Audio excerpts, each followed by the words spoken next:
Hello, everybody. Welcome to Living 4D with Paul Chek. Today I have my soul brother, Jason Pickard, back for an exciting episode. Today we're going to talk about the art of life coaching, and we're going to explore a lot of Jason's life experiences and his own personal development. And hopefully you enjoyed our podcast with Mimi and Chase and Jason on relationships, which was our last one. So if you haven't heard that one, it's a great one. Jason, welcome back. It's so good to be here. No place I'd rather be. Except home. Yeah. This is your second home. Yep. Yes. Well, Jason and I have now been coaching regularly together for, I guess we're in our 14 years. 14 years. So Jason's my longest running client and certainly the most developed client that I've ever had, because he's the only one that's stuck with me long enough to really not only grow through his own health challenges and all the things, many of the things we'll discuss probably today, but has not only left his field as a stockbroker, which he was very successful at, but transitioned and became a process psychologist, has done extensive studies in shamanism and many other things that he'll share. But he's developed an absolutely mind-blowing program called the Abundance Archetype, and many Chek professionals are in his program. So I've had a lot of amazing feedback from people. And I actually got to give a presentation to them, a couple of days ago. Yeah, you just absolutely blew their minds. I gave them a little introduction to Spirit Gym.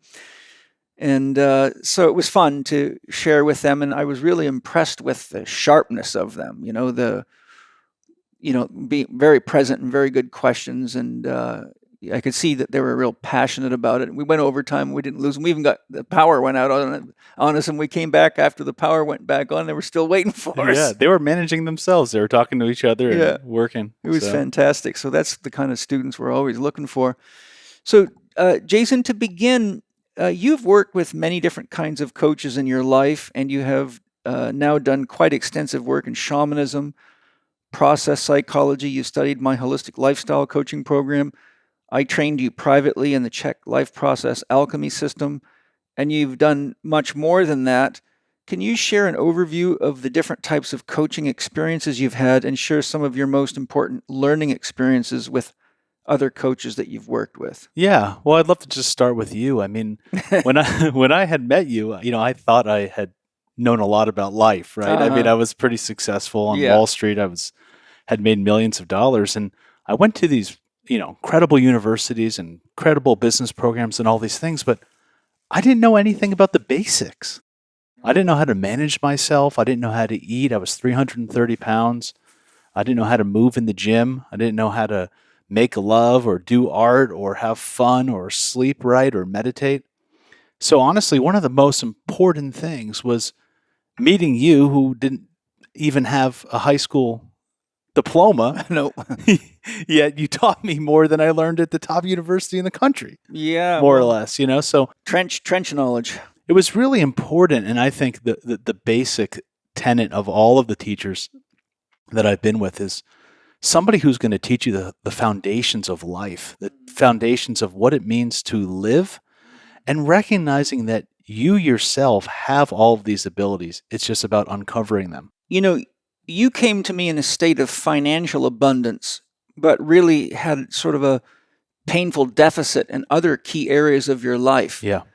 And, because I participated in the development of your Abundance Archetype program, I think you've taken all these experiences with me and with all the other studies you've done, which I'd like to have the audience hear more about, and you've put together an extremely holistic approach to achieving abundance in all the areas of your life that you've now developed through all these years of growth and development. You've mastered my teachings. You probably know as much as any of the instructors.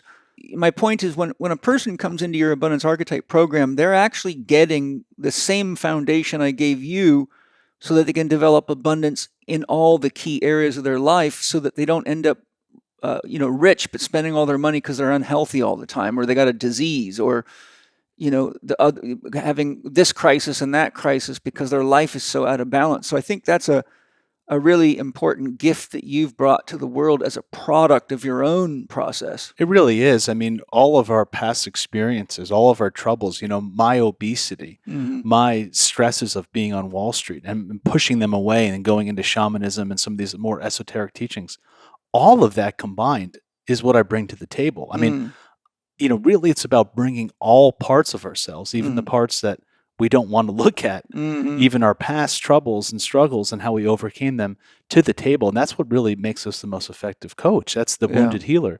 The whole idea of the abundance archetype came from my own experiences. Like you said, at 26 years old, I'd already achieved more financial abundance than I ever thought was possible when I was, in college 4 years prior. I was the most successful person that I went to school with, more successful than any of my friends in high school, anybody I knew really at that age. But the paradox is that I was that unsuccessful in living, in relationships, in my health. And so I went through a 2-year process before I met you of losing 170 pounds by just CrossFitting it, essentially in the gym. And then I had the financial abundance. Then I had the physical body, but something was still missing. And that's when I met you, and you taught me that this was an inner journey. The process of abundance, of holistic abundance, true abundance, is knowing yourself and knowing how to live well. I have broken holistic health down to 4 doctors, which I describe as a wheel: Dr. Happiness, Dr. Diet, Dr. Quiet, and Dr. Movement. And you can have financial abundance and you can have maybe a good-looking body. Yeah.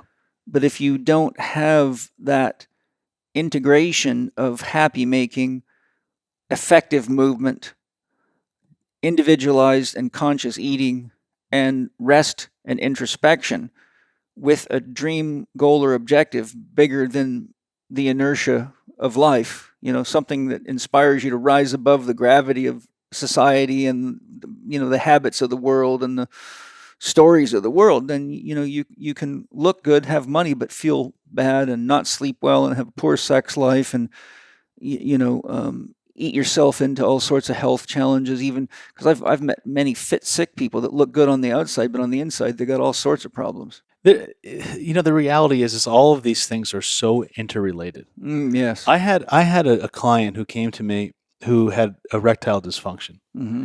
Of course, I first started with all of the sort of the diet and exercise and physiological things, recommending cold showers and, stress reduction techniques and better diet and all of these things. But when I went into his process, I realized that there was actually a process that was a meta process even behind the erectile dysfunction, and that when he was at work, his boss was piling work on top of him that he didn't want to do, and he had a hard time standing up to his boss. And then he had this new girlfriend in his home that was making him put all the stuff in smaller and smaller areas of the house, and was making sure that she had everything she wanted, and wanted him to get rid of his dog because the dog was a problem with her dog, and all of these endless things, and he could not stand up to her. Right. And when he finally stood up and said, "This is what I need. This is what I need at work. I don't want to work overtime. I want to work this many hours because I have a son and this and that," his erectile dysfunction went away. And so it's so important not to look at just one component of that wheel. Well, that also really bears witness to the mirroring effect of the psyche within the body. The body is a living mirror of the psyche. And that's one of the things I bring up later about how most therapists, doctors, and coaches orient their approach toward the symptoms, not realizing there's a deeper issue driving the symptoms. So you end up with all this surface treatment. It's like pulling the tops off of weeds. You never free the garden of the weeds. Yeah. So we'll get into more of that. But before we move on, tell us a little bit about your journey, because there may be people listening that haven't heard our previous podcast together. What are the different kinds of teachers you've studied with? Yeah. And, one of the things that I want to say to you that I really appreciate about our relationship is that you've always encouraged me to explore all of these other methods. So many coaches will get very jealous, possibly, territorial. Oh, they don't want to lose this client. And, in some ways, I think it is important to focus on something and really go deep into it. But, for our relationship, I've always appreciated that you've always encouraged me to explore other teachers in all areas, knowing that, we only know so much. And there's people that have specialized in so many different areas. And so I've studied with Jeffrey Armstrong, who's a Vedic guru, and I've had the pleasure of putting myself in the position of a guru-student relationship from the mindset of the East to really learn about what it's like to have a traditional guru in that sense, and be in that kind of relationship, a relationship of devotion and service, and really something that is sort of a transcendent process where this guru type is standing in place as a conduit between you and the divine. Right. I've worked in many different shamanistic fields. I've studied with White Eagle medicine women who I just came back from a long journey in Alaska with her, exploring all sorts of stuff from traditional pipe ceremonies and sweat lodges and different kinds of psychological shamanic techniques and medicine work. And I have a podcast with her for those of you that are interested. Yeah, it's very good. I've studied Tai Chi now for the last 20 years with Grandmaster William C. Chen. And this man is 90 years old. And one of the things that impresses me about him so much is that every single time I see him or get on Zoom with him, he always has something new that's come up. That's great. He's been doing this for 75, 80 years, since he was like 10 years old. And he still has just this curiosity and childlike mind and real zest for the material. Yeah, that's totally beautiful. Inspired me. It's very important. I've studied with Hawaiian kahunas and a lot of Buddhism and many, many more things. My approach has always been just to find the best people in every field and work with them. Psychology. And of course, process-oriented psychology, founded by Dr. Arnold Mindell, that I'm heavily involved in at the moment. Yeah. What are some of the most important learning experiences that you've had? Like if there's moments or like transition states where who was coaching you kind of help you, have a realization or really give you some epiphany about how you could live differently or change your mindset so that the world became more clear to you or your own worldview was expanded? Well, our relationship together continues to do that every time we get together. Yeah, cool. I think the biggest takeaway, the most important thing is the process of individuation. Yeah. It's recognizing that, the teacher is there to awaken you to your own process. And, it's yes, they can show you their way, they can teach you some tools, but ultimately finding that this is a process of going within and finding out, what do you really want to live for? Mm-hmm. That you're a unique person with unique gifts, skills, and talents. And the more I can lean into that, the more I've been having this progressive education and progressive enlightenment process by really finding out that I am a unique snowflake just like you, and wanting to know the dimensions and the geometry and what that really means. Yeah. It's a process almost of exile, which can be very challenging for people. Yeah, it is. That's one of the most challenging parts of the individuation process, because your individuation process begins within the child archetype, where you're dependent upon people to give you a sense of family, belonging, meaning, to help you feel loved and valued. But when you individuate, you have to break free from the parental envelope, so to speak, umbrella, or, the home kind of dominance, and become an individual. And that's where a lot of people have a very, very hard time, because part of the problem is that our culture really does not have an education system that fosters individuality. You'd think we would in the West, being, the land of the free, but you go out of high school into college, where you're being told by other mother and father figures called professors how to think and how to live and what to do. Then you go get a job somewhere and you got a boss that as another father figure. Then you're in a religion that has a daddy in the sky. And so, the whole system's set up on this sort of top-down parental control archetypal imprint. And when you have the whole culture based in monotheistic Abrahamic religions, which are all father in the sky religions, it really makes it extremely hard for people to break free from the pack to become an individual. Yeah, and I know we'll get into that more deeply in the transference section, but that's a really big issue. And the transference idea is that we're projecting these patriarchal or these father figures or mommy daddy figures onto the therapist instead of taking our own responsibility. The word education comes from the Greek word educare, which means to draw out from within, not pile on more and more useless information, but recognizing that there's an individual soul with unique gifts and skills and abilities, and that has a particular level of development that's different from everybody else, and meeting that soul or meeting that child where they're at and helping them draw out from within through certain rituals and tests and mentorships and teachers to find and flourish their own individuation. Yes. Not putting them into a manufacturing line and they're like making, Ford Broncos. And that's the problem with any belief system or dogmas. It's always a structure. It's self-contained. It's closed. You're a Christian. You're not a Buddhist. You have this sort of narrow focus all the time. But many people get so narrow in their focus of how they see themselves and how they identify themselves as they're doing their work. I'm a welder, or I'm a doctor, or I'm a teacher, or I'm a stockbroker. But their sense of themselves often doesn't go outside of these narrow focuses where they've focused on where, I'm sure today, if you were still a stockbroker, you would also have your garden, and you would also have your gym, and you would have your food awareness, So if you were to wind the clock back but take your holistic knowledge with you, you would be a very healthy stockbroker because of this cross-pollination, where if you go to this trading floor, you're not going to see many people like that. No, and this is the essence of my course, is that we all have what Processware calls a primary identity or primary personality, which is essentially how you would introduce yourself at a party. Hi, I'm such and such. I have, this many kids, and this is my job, and this is my role, and my religion, and all these things. But the reality is that the what I call me versus not me, there's so much more not me that I'm excluding. Yeah. And those things are the things that come up in our dreams, in our conflicts, in our relationship challenges, in synchronicities and things that call our attention in our life.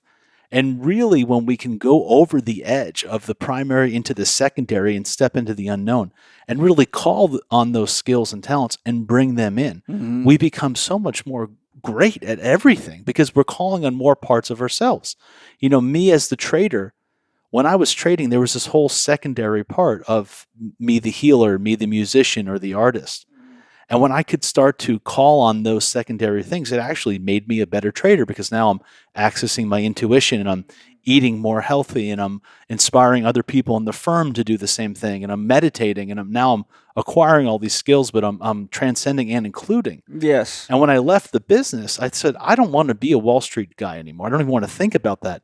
And this therapist, this healer that was secondary to me, the musician, the artist, became my primary identity. Yes. And I kind of repressed that Wall Street guy, only to recognize that I had to bring the both of them together, that the world needed me to bring the both of them together because that was really bringing together my wholeness. And that was essentially why I created the abundance archetype, and essentially is what I'm helping people do, is to access all of these untapped parts of themselves. Yeah. One of the problems out there is, as you know, you get these rigid ideological structures, isms, right? So people fall into a vegetarianism or religious constraints on food or religious constraints on sexuality and all these other things. So I think all of us have an instinctual urge for the aspects that make us whole. We have the urge to, I think our body knows when it's eating wrong or right, and it can guide us. I think our sex urges are real, and if you're not caught in a box, you can explore those things. I could go through a long laundry list, but what I'm saying is part of the compartmentalization that is rampant through academia and science and religion and all these it produces people that actually are afraid to not only follow their instincts and intuitions to grow their wholeness, but they're afraid because they're in fear of what other people are going to think, because oftentimes it means you're in a state of taboo. What if you're a Christian and you want to have sex with someone before you get married? Well, it's kind of hard to tell your mom and dad or your friends that, because they're immediately going to tell you that you're a sinner, and and put you into this guilt and shame trip. And but that's sort of the pathology of an outdated myth, is it keeps you, in a 2,000-year-old way of relating. And so now, how many people do you know that would actually marry somebody before they found out if they were sexually compatible? It sounds pretty silly to do that. Yoga has a whole concept on looking at what kinds of body types is your partner. What is their energy like? What is the sexual compatibility? What is their discernment like? What is the evolution of their soul like? There's so many more ways to really look at it in a relationship partner. So yeah, it's quite antiquated, really. Yeah. The idea of not really getting to know your partner before you spend your life with them. And I think too that what I'm doing with my work, what you're doing with your Abundance Archetype program, and other things that you do, is I really think that we are channeling in a new myth, and it's the myth of integration.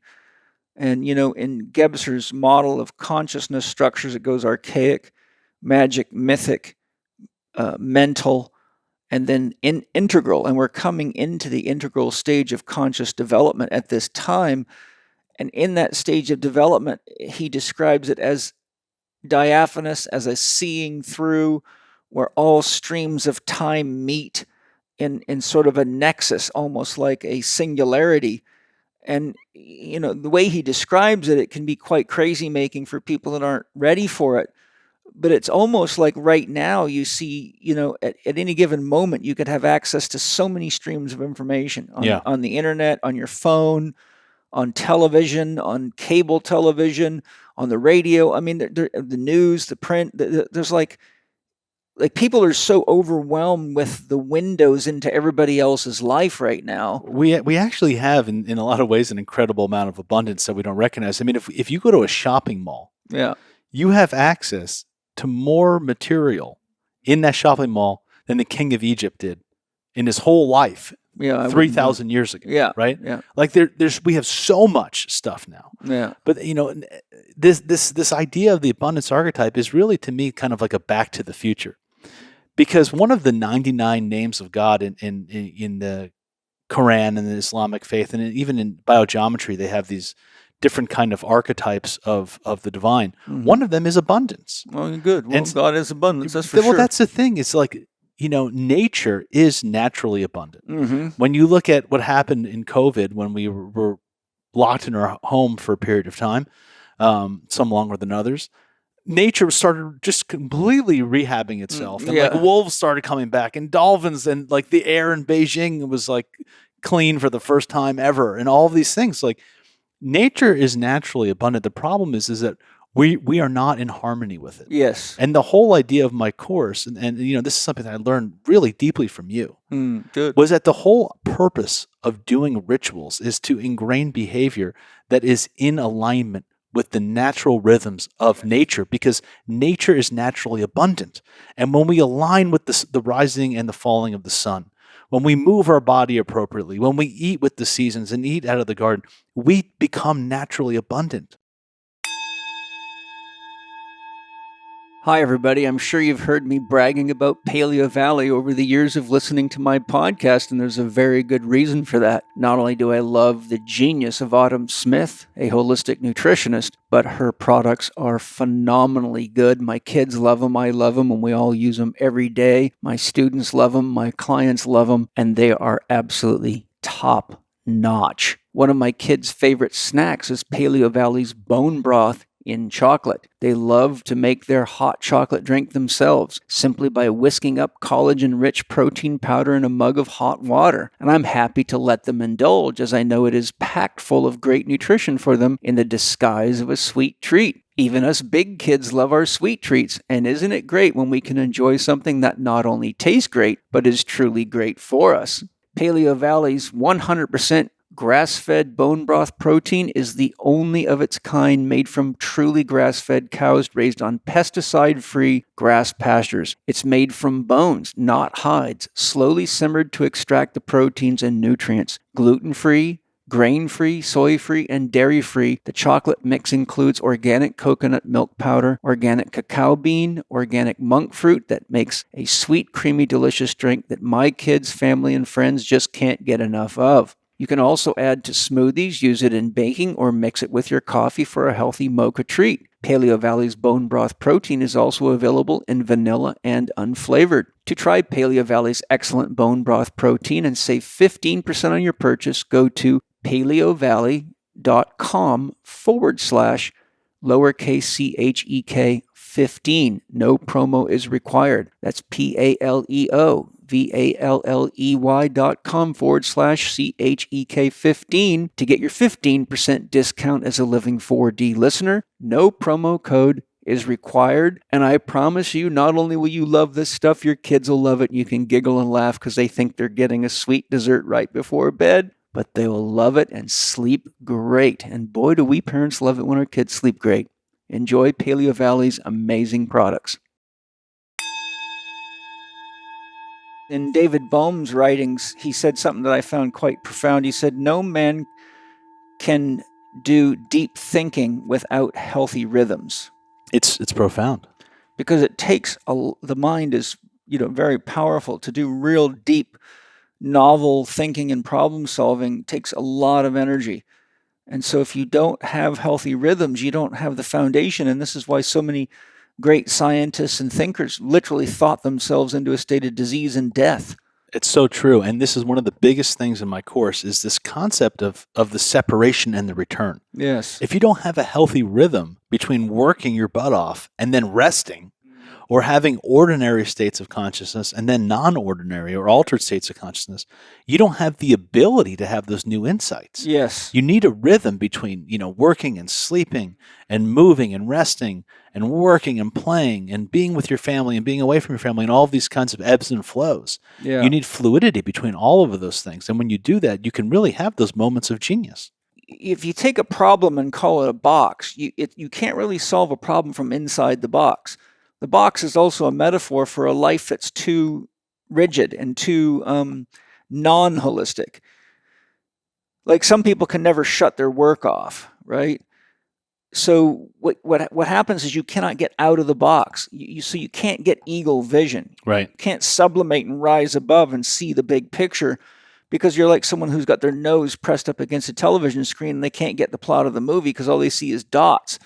So I think part of the importance of healthy rhythms and having creativity breaks and, singing, dancing, and doing things that are different than your normal thing, like you do art, like I do.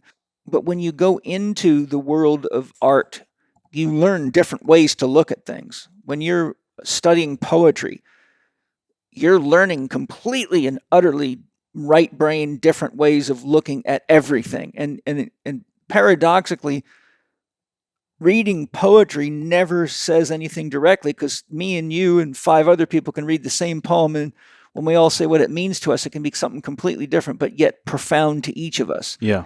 So if people are too mechanized, too westernized, too industrialized, they can't read the poetry. It's so true. Archimedes was the kind of the coin of the term eureka moment, because he was tasked with trying to prove whether or not a crown that was made for the king was pure gold or not. Right. I vaguely remember the and he's story. sitting there, he's trying to figure it out. He's like trying to figure out how to do it. And he just after days and days of toiling over this, he couldn't figure it out. And he just said, I just need a break. I just give up for now. And as he's getting into the bathtub, he realized that the amount of water that was displaced was equal to his weight. And he realized that he could then measure to see how much the crown weighed and if it was made of pure gold or not.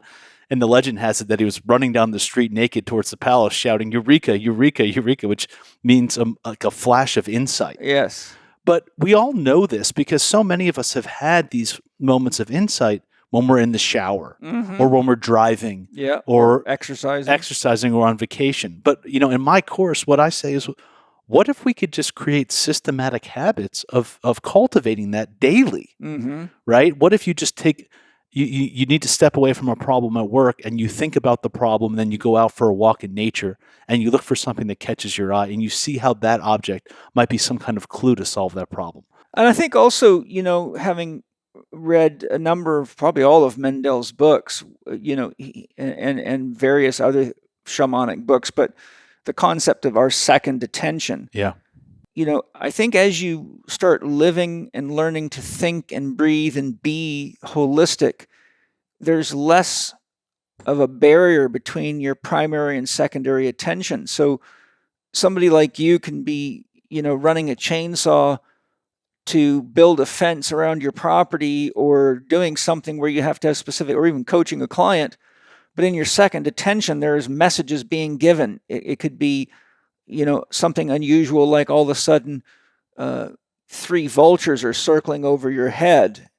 And so you look at that from a shamanic perspective and connect to the spirit of the vulture and say, are you bringing me a message? And the next thing you know, it's telling you something. Sure, it turns out to be exactly what's going on. So I think the point I'm making is, as we learn to work with second attention and be more connected to the spirit realm, that we become less and less rigid, and it's like we become more porous to the invisible reality that creates the physical reality. And then we actually realize that we're being guided all the time. Nature is guiding us. Our relationships are guiding us. The events of the world are guiding us, versus people feeling like, oh my God, I got to fight this, or I can't believe that's happening.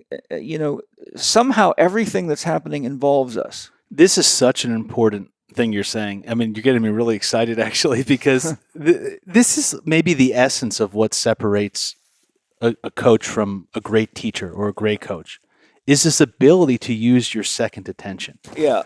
We're going to get into this a little bit more deeply, but you are in a relational field that's alive, that's dreaming up the whole experience, right? Mm-hmm. Your dreams that you had last night are relevant for your client. Your client's dreams that they had are relevant. Body symptoms, things that are moving through your body, things that are happening in the environment, little flirts or things that catch your attention. I have so many times when, I'll give you an example. I'm on Zoom with a client, and all of a sudden my kid jumps into my room in the middle of a session, right? I'm sure you've had that before. And there's one part of me that wants to be like, get the hell out of here. Like, don't you know this is a private, I'm doing therapy here. Yeah.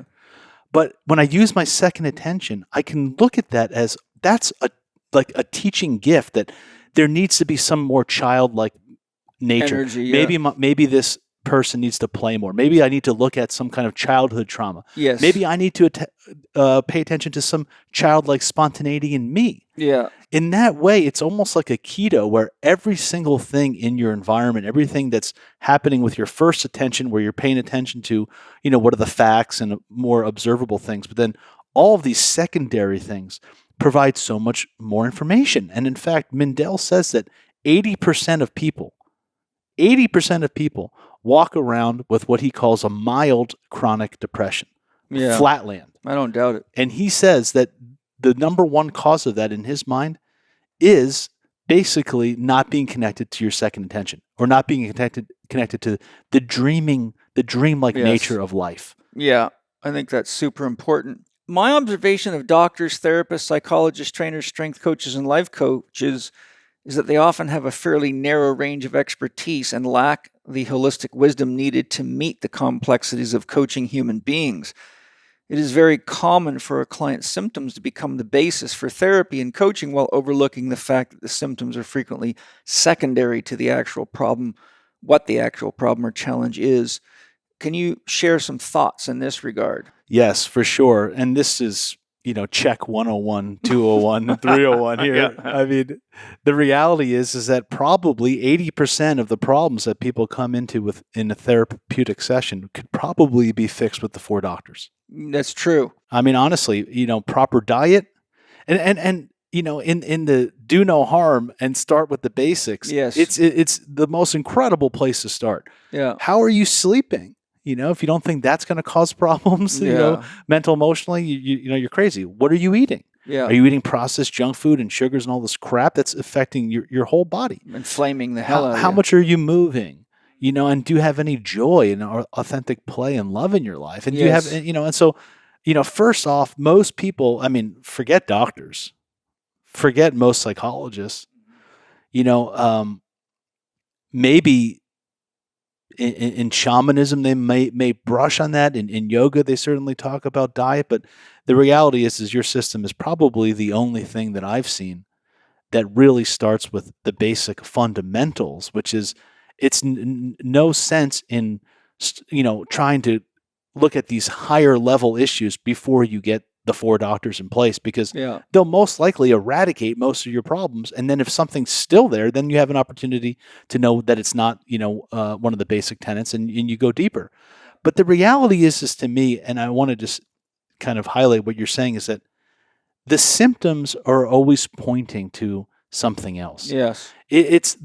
When we have body symptoms or mental, emotional symptoms, they're often almost our body's way of awakening us to our unmet task or our secret story. They're pointing back.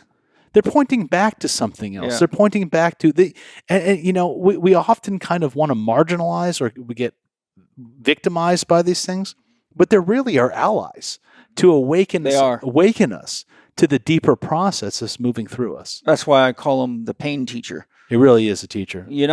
You can't drug and numb this shit out, because you're squelching the voice of your teacher.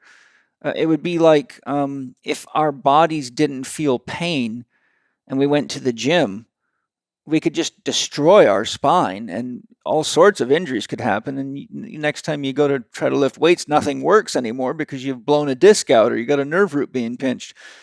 So, the kinds of things too, aside from the 4 doctors, though, that, like countless is the number of patients that came to me with serious back problems. And oftentimes, they came to me because nothing was working, through physical therapy, through doctors. Even some of them had 3-4 surgeries under their belt, and nothing was improving and getting worse often. And I tracked it right back to financial problems, or right back to core family disputes, or insecurities with themselves, And so I think part of what I'm driving at is that when we're doing life coaching or even acting as a therapist, no matter what kind of pain or a psychologist, we always have to look at, what are the psychic issues? Because the psyche is pure energy at one end, it's matter at the other end, and the soul lives between those two poles, of pure potential and matter, your bones, right? And so our thoughts, feelings, emotions, our fears, our desires, our dreams, our anxieties, our inhibitions, our insecurities, they're all like a alchemical pot brewing. And, you can say, oh my God, the pot's boiling over, I've got to do something, and take half the food out of it. Or you can say, well, the actual problem is the fire's too hot. Just turn the fire down, or you're going to have to cook your meal twice, but everybody keeps going for the symptom, right? Take the water out of the pot, it won't boil over, versus the problem is actually the flame. Yeah. So I think it's important when you're working with a life coach or a therapist, or if you are one, to always do the work, to do the study, to investigate the psychophysical relationship, because, belief drives choices and behaviors, and it's impossible to escape that reality, right? Your mind is always acting through your body, and if your mind's in a state of conflict, your body's going to mirror that. And if your heart is not connected to your head, then you're always going to be processing things in a very left brain way, but often miss the big picture. And that can hurt. Like, you can maybe have a great sexual relationship with someone and think they love you because you got a lot of money, but not realize that there's other things that they need that you need.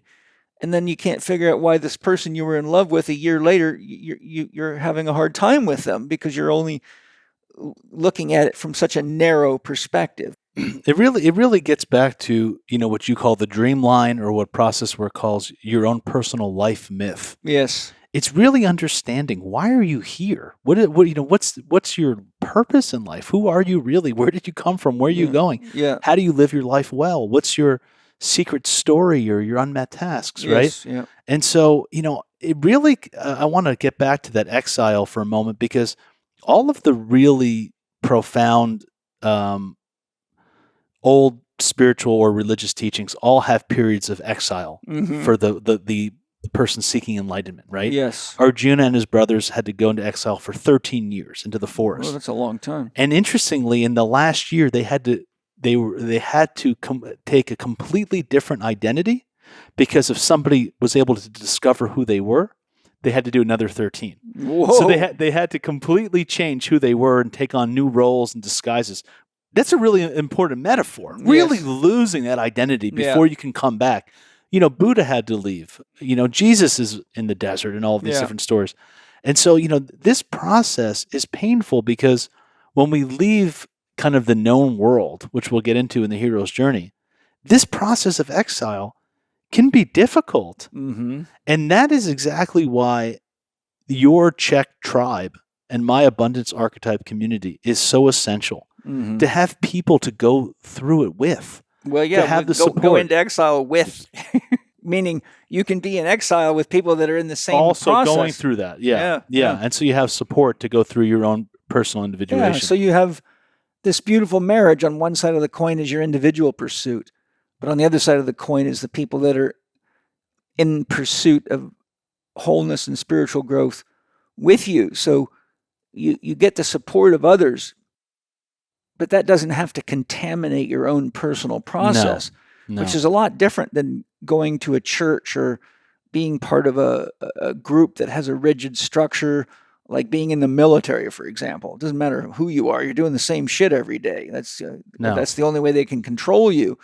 So it's nice to be able to, it's very much like Gnosticism, where the Gnostics, many mystics would go off into the mountains and do their hermiting and their practices, and then come back and sit around the fire and share what their experiences was and say, would you like to try it? And it was really just like, this is what's working for me. Give it a try. This is what, and so everyone cross-pollinates. We're in this state in the world right now where we have a real need to honor the importance of the growth and development of our individuality, yet at the same time create community so that we have the necessary journey of our own, while also being able to hold hands with, be supported by, and support others in their own unique pursuit or the flowering of that individual soul. This is where I think sometimes people get some of these spiritual ideas wrong, where they say, oh, it's all nothing. It's all emptiness. And but here you are. But it's all oneness. Yeah. Oh, yeah. But how about yes and or multi-phase logic, right, where it is emptiness, it is oneness, and there's also individuality. Yeah. Do not throw away your own individual pursuit for these ideas that it's all one.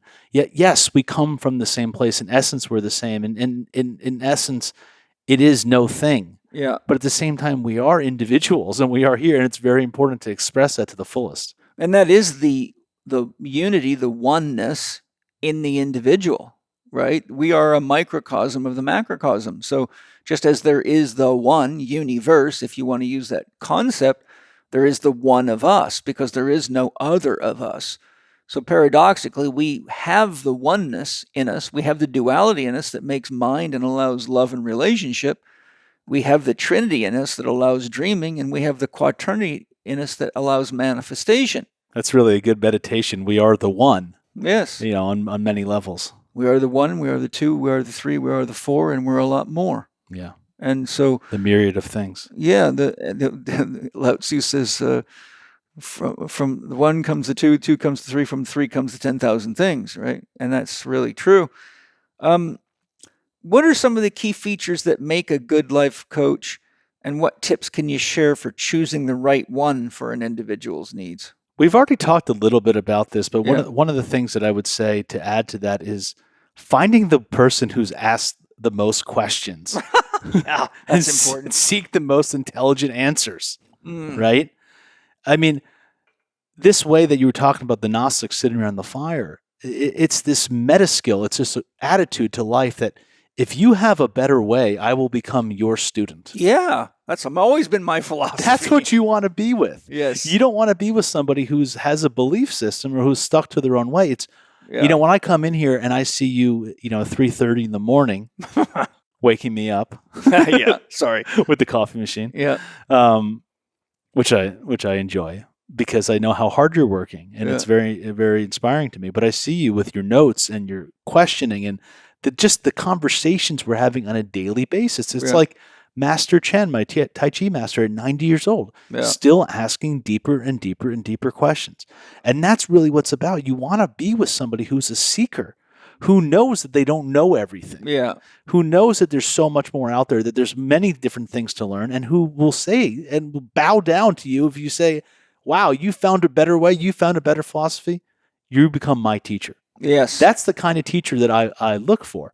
And, ultimately, what a good teacher can give you is better than money. Yeah. It's better than gold, better than diamonds, because those things can be taken away from you. Yes. But when you find a really, really good teacher, they instill something in you that lasts a lifetime and beyond. Mm-hmm. Kind of a pathology in our culture is making the assumption that the degrees a person has behind their name is a measure of how successful they are or how good they are as a life coach or a therapist or a doctor. But most of those are actually certificates of indoctrination, and they don't really indicate anything with regard to that person's own journey or their own, whether or not they're a wounded healer. Have they actually gone through some shit in their life and really worked it out? Have they continued to expand their horizons into other areas? Knowledge is a horizon. Every time you try to reach it, it always keeps moving from you. Yeah, it's an infinite game. And a lot of people get a certificate or a degree, and they think, okay, I know everything now, and they just stop learning. And so 5 years later, they're like 5 years behind with what they could be if they continued. Because for me, everything connects to something else. If you want to understand farming, you got to understand water, and you have to understand sunlight, and you got to understand microorganisms, and you got to understand air. You have to understand alchemy, because farming is an alchemical process. So if you think farming is something you're just going to learn in a course, and you're going to throw a bunch of chemical fertilizers on there and just use a vet to give your animals antibiotics and drugs to compensate for not paying attention, then that is the model that produces an ineffective coach that's highly qualified. What I'm saying is, I think it's important to ask yourself, does the person I'm about to choose as a coach embody qualities that I feel are supportive of and facilitate my own process of becoming who I choose to become and fulfilling my own dream for my life? It's totally true. There's an old Sanskrit word for this called an acharya. And an acharya is one who speaks the way they move, one who walks the walk and walks the talk. And so brahmacharya must be a derivative of that. Yeah, one who is seeking God. Well, one who is walking and speaking the truth of Brahman. Yeah. Because when in Yogananda's system, before you become a full-fledged monk, you're a brahmachari. Yeah. Which is like a sannyasin or a student. One in the pursuit. Yeah. For me, this is so true about what you were saying about the horizon point, because a real teacher knows that it's an infinite game. It is an infinite game. And, there becomes something that transcends certifications or degrees. Mm-hmm. It's a love of the game. Yeah. It's a love of play. It's just that I wake up every day and I'm just have a passion to learn, because it's what pulls my heart and soul, because I want to explore the mysteries. Yes. And it's not for any particular outcome to put some piece of paper on my wall. It's for my own inner process. And those are the people that I've always seeked out as teachers. Hi, everybody. Thank you for learning and growing with me and joining me on my podcast. A quick question for you. Do you know if you're getting enough magnesium? Because 4 out of 5 Americans aren't, and that's pretty much true worldwide. And that's a big problem because magnesium is involved in more than 600 biochemical reactions in your body. Today, I want to talk to you about the most common signs to look for that could indicate that you're magnesium deficient. Listen carefully to the end because there's a special offer happening, and this could be exactly what you need. So here we go on some of the common symptoms that indicate you might be magnesium deficient. Are you irritable or anxious? If you're not sure, ask your partner. Do you struggle with insomnia? Do you experience muscle cramps or twitches? Do you have high blood pressure? Are you constipated? Do you have a hard time falling asleep or getting a restful sleep? Do you feel more stressed than others that seem to be in the same or similar situations? Do you feel moody and wish your emotions were more stable? Do you feel you lack mental alertness? Do you feel you're at risk for osteoporosis and desire to build stronger bones? There are dozens of symptoms of magnesium deficiency, so these are just a few of the most common ones. Now, here's what most people don't know. Taking just any magnesium supplement won't solve your problem because most supplements use the cheapest kinds that your body simply can't absorb. That's why I personally recommend Magnesium Breakthrough. It's the only full-spectrum magnesium supplement with 7 unique forms of magnesium that your body can actually use and absorb.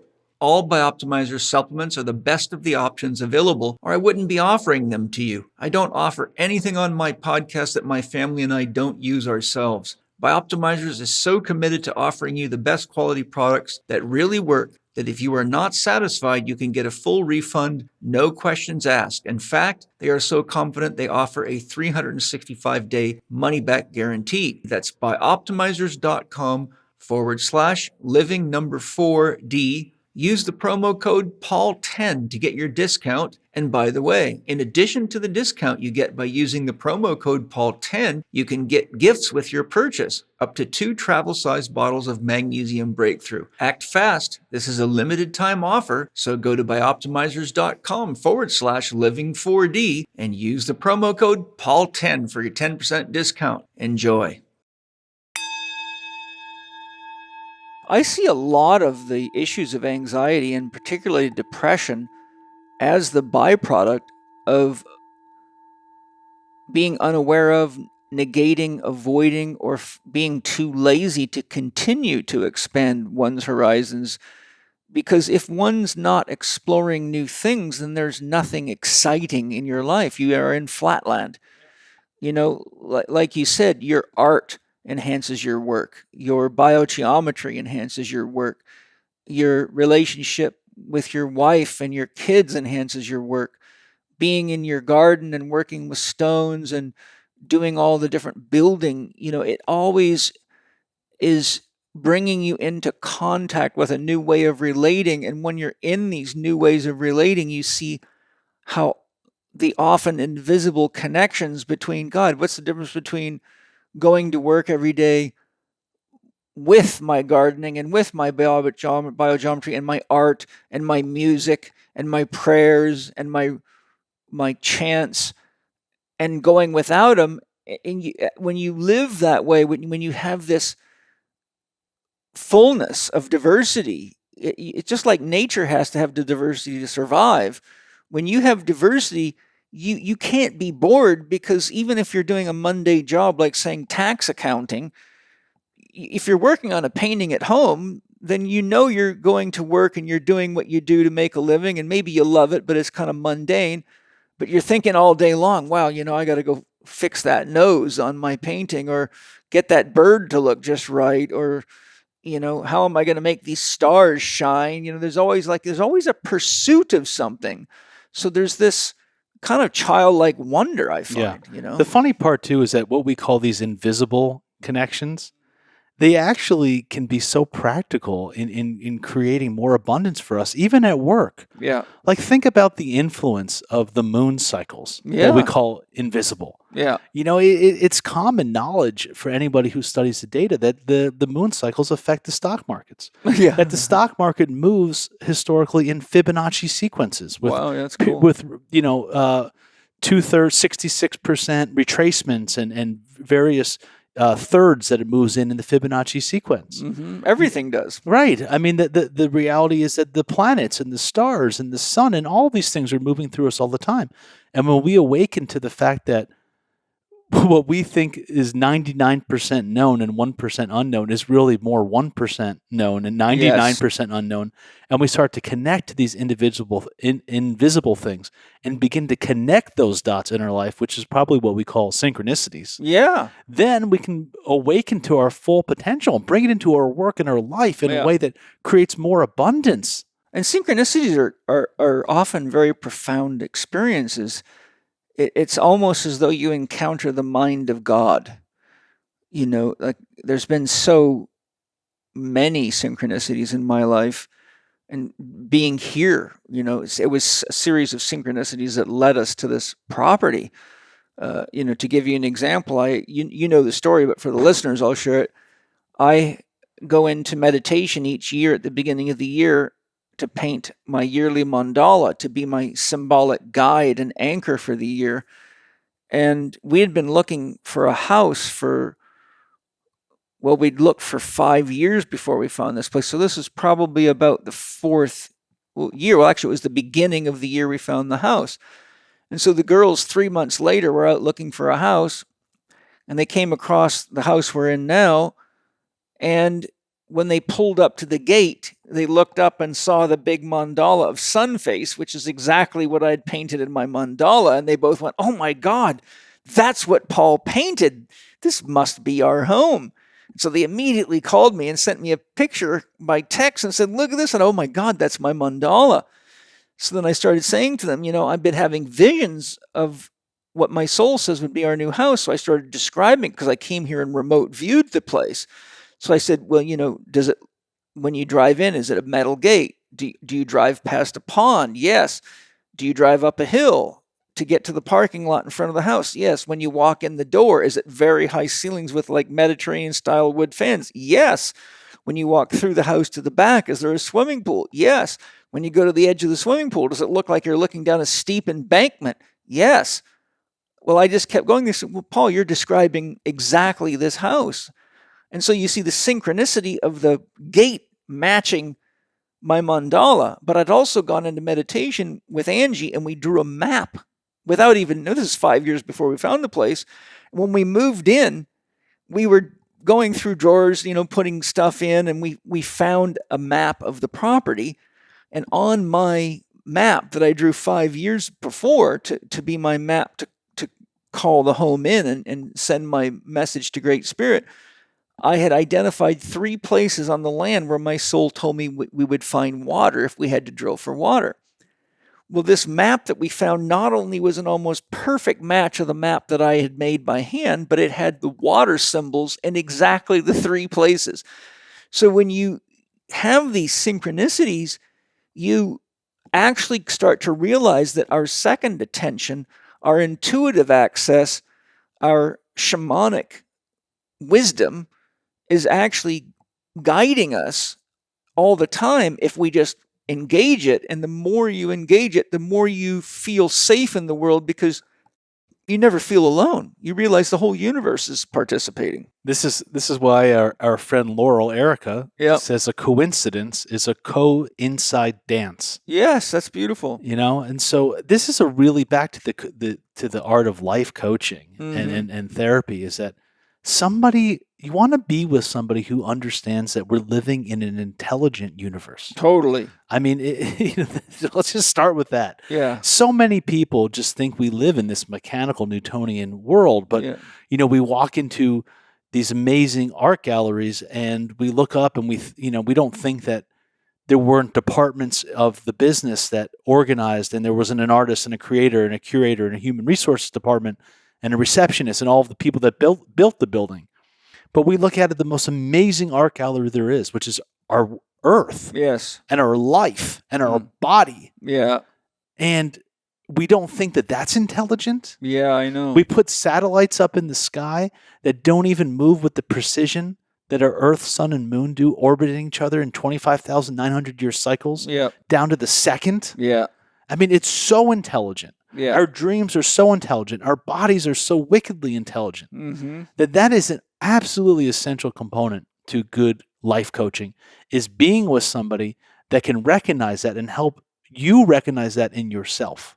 That points to something, very deep that I'm going to throw on the table. What you're describing is having a relationship with God, because this is God. But having a relationship with God that's written in books without paying attention to everything we've just talked about means that you're in love with an idea, not the experience of God, not the experience of love, not the experience of life.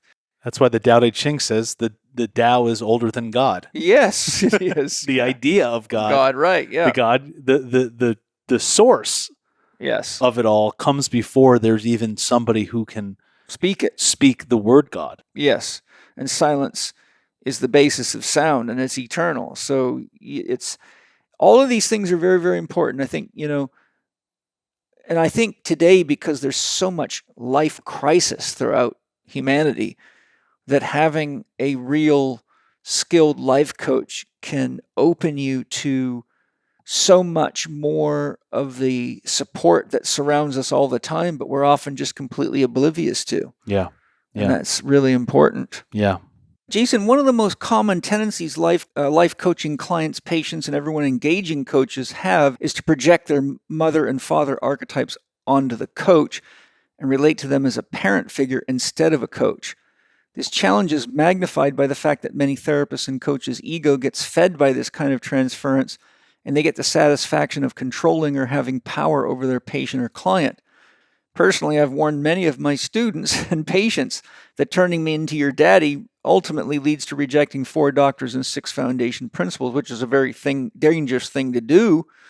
Could you share your thoughts on this challenge and any suggestions you have for both prospective life coaching clients and life coaches, therapists, and doctors that may fall into this challenging situation? Yeah, well, taking it from the perspective of the coach, I think it's important to know that you may be 1 year, 5 year, 10 year, 25, or even 50 years ahead of your client, but you're still on the same path. Yes. You're just farther along down the same road. And so, you're not holding anything more special than they are. It's just that you have had the ability to develop on that same path that they're on. Mm-hmm. And this is what Robert Johnson calls the inner gold concept, is that many times these clients will project onto you their own inner gold. Right. And it's so important as a therapist that he says is that you may hold on to it for a period of time where you allow that, but you always recognize that you have to give it back to them. Yes. You cannot become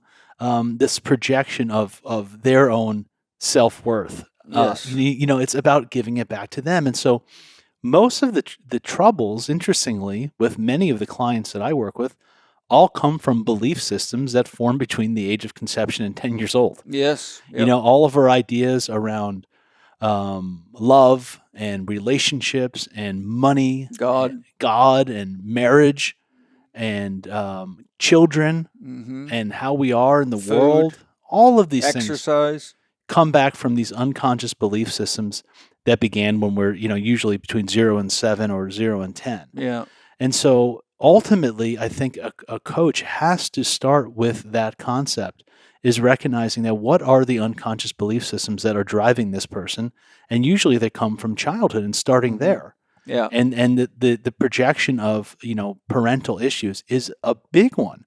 But one of the big things about this transference is that in our culture, we don't really have good mother-father figures. Right. We don't have these parental guides that we can then have that experience with. Yes. And so it's really almost like a city or a cultural shadow that we're projecting onto the therapist. But as a therapist, you must recognize that and really detach from the process and not take it personally. Yeah. Because ultimately it's about giving back to them the ability to become their own parent, their own inner father, and their own inner mother, and not taking that for yourself. I think for me as a therapist, what I'm always interested in is where is this person at in their stages of individuation and their stages of conscious development. And when I recognize somebody's in the child archetype, then I know that there's a function for me as a parental figure, but the job of a parent with a child is to teach it to be progressively more responsible for its own actions and for the responsibilities that we all have to carry as a human being in life, right? We all have to make a living. We all have to feed ourselves. We all have to take care of ourselves and do, all these things that make a human life in a culture, or even in the woods. There's things you got to do, right? You can't just sit around and expect the fish to jump in your frying pan, and the wood to cut itself, and plants to, hand you food. You have to go look for it and do something about it. So I think when I see that, which is very common in my students as well, then I play that role of the father archetype, but it is me saying, this is your task to do.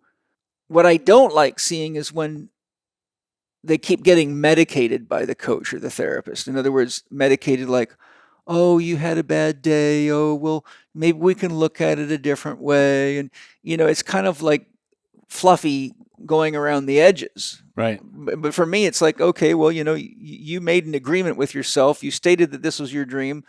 We identified that this is the changes you need to make in your diet or your exercise program or whatever it is. The question is, why are you not participating in the creation of your own life? And what is it that you think I'm going to do for you that's actually going to fix that? Because when you walk out the door, you got to spend the next 23 hours of every day by yourself. If you are needing to be a father or mother in the archetypal domain because you're dealing with a child, which could be a body of any age, but a psychological child, then you have to do what a parent has to do and teach them responsibility. The tricky part is when they see you as their parent, consciously or unconsciously, and then they have to go through puberty to prove to you that they're an individual now. Yeah. And that's the hard transition to make, so that you don't lose the gift of wisdom that you've given them in the pubescent reaction. Yeah, and so it can be important to try to find ways to help anchor that in them. Yeah. Right? So it could be as simple as like a hand gesture that they can make, like a namaste or a totem or a rock, but some way that you can anchor that wisdom in them so that when they leave, they still have that part of you with them that they can help remember to parent themselves in that particular way. I think as a therapist, with all of these kinds of different types of projection and transference, it's very important to frame it and name it, to bring it up and say, oh, wow, it seems like you're looking at me like a father figure. What do you see in me? Yes. And then, what is that you're seeing in me? And then help them then encourage them to see that in themselves. And so for me, I think that all of these things that are like these ghost roles, as Mandel talks about them, all these different things that are happening, but they're not really stated. It's not often a client will look at you and call you daddy, right, but they might be acting in a way of you as a father figure.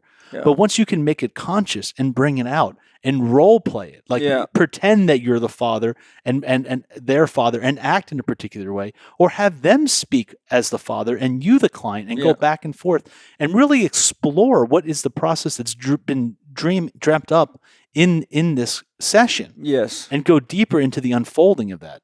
One of the things I've encouraged my clients to do and patients to do is to go to a bead shop and buy like a leather string, for a necklace.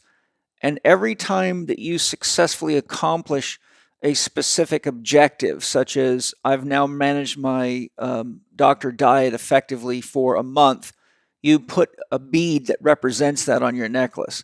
So just like in a Native American Indian tribe, you get a single feather for bravery or courage in this, and you get another feather. And so the chief is the one that's accomplished all these tasks and demonstrated mastery. Yeah. And so that's why he's the chief, right? Right. And so I think if we find ways for people to acknowledge their own participation themselves, instead of depending on the coach or the therapist to hand them the bead, they hand it to themselves because they're effectively parenting themselves at that point. 100%. And that's why journals and logs are so important, right? Yes, yes. I mean, the first thing that you and I did for the first couple of years of a relationship was having me just journal each day about what's going on in my life. What are the 4 doctor choices that I'm making? Yeah. What's my morning heart rate? What's my sex drive? What's my willingness to exercise or participate in life? What's my mental clarity? What do my stools look like? What are your body telling you? Yeah, skin and a million different things. And then like getting your own feedback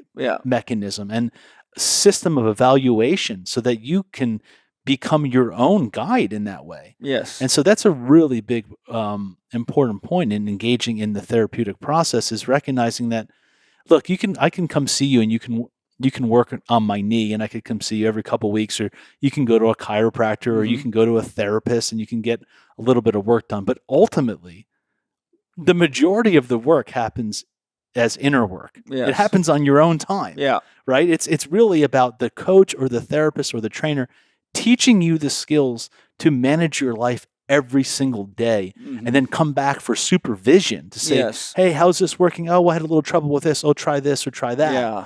But ultimately, you're your own best coach. Yeah. You're your own best therapist. Yes. And the real work comes on the mat every single day of your life. That's so true. Hi, everybody. I am so excited to tell you about Wild Pasture's amazing meat delivery service. They have beef, chicken, pork, and wild-caught fish. My family and I have been enjoying their meat for quite some time now, and I just couldn't wait to tell you about it any longer. We had an amazing barbecue this weekend, and I'm still high off the meat. And they use a whole network of regenerative farms, which means that you're getting a different ecosystem from each farm, which means a different nutritional profile, which means nutritional diversity, which means health and vitality, which is exactly what we need right now in the world for ourselves and our families, so we can all make a difference in the world. And Matt Smith's going to tell us more about this amazing company, Wild Pastures, about their offering and how you can get it. Thank you, Matt. Thanks so much, Paul. And I'm excited to tell your listeners what they can get today and how we can help them out. So, as you know, pastured meats are crazy expensive. And so our goal with Wild Pastures is to tap into this network of regenerative farmers and to finally create the solution of where we can get the highest quality meats delivered straight to your door for the most affordable prices around. And so we're on average seeing that we are 40% cheaper than any other delivery option out there, and that our customers have reportedly saved, on average, $1,000 on their grocery bill from meat alone.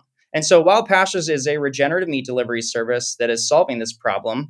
And you can get 100% grass-fed and finished, as well as pasture-raised pork and poultry and wild-caught seafood from Alaska delivered straight to your door. So it's far more convenient. It's far more environmentally friendly because we're using regenerative farms entirely. We don't use feedlots ever. So the nutrition profiles are way better. You can definitely taste the difference. I know we were talking about this on our just before we hopped on, you having a Father's Day barbecue and how incredible the pasture-raised chicken and beef short ribs were. And you can really taste the difference, right?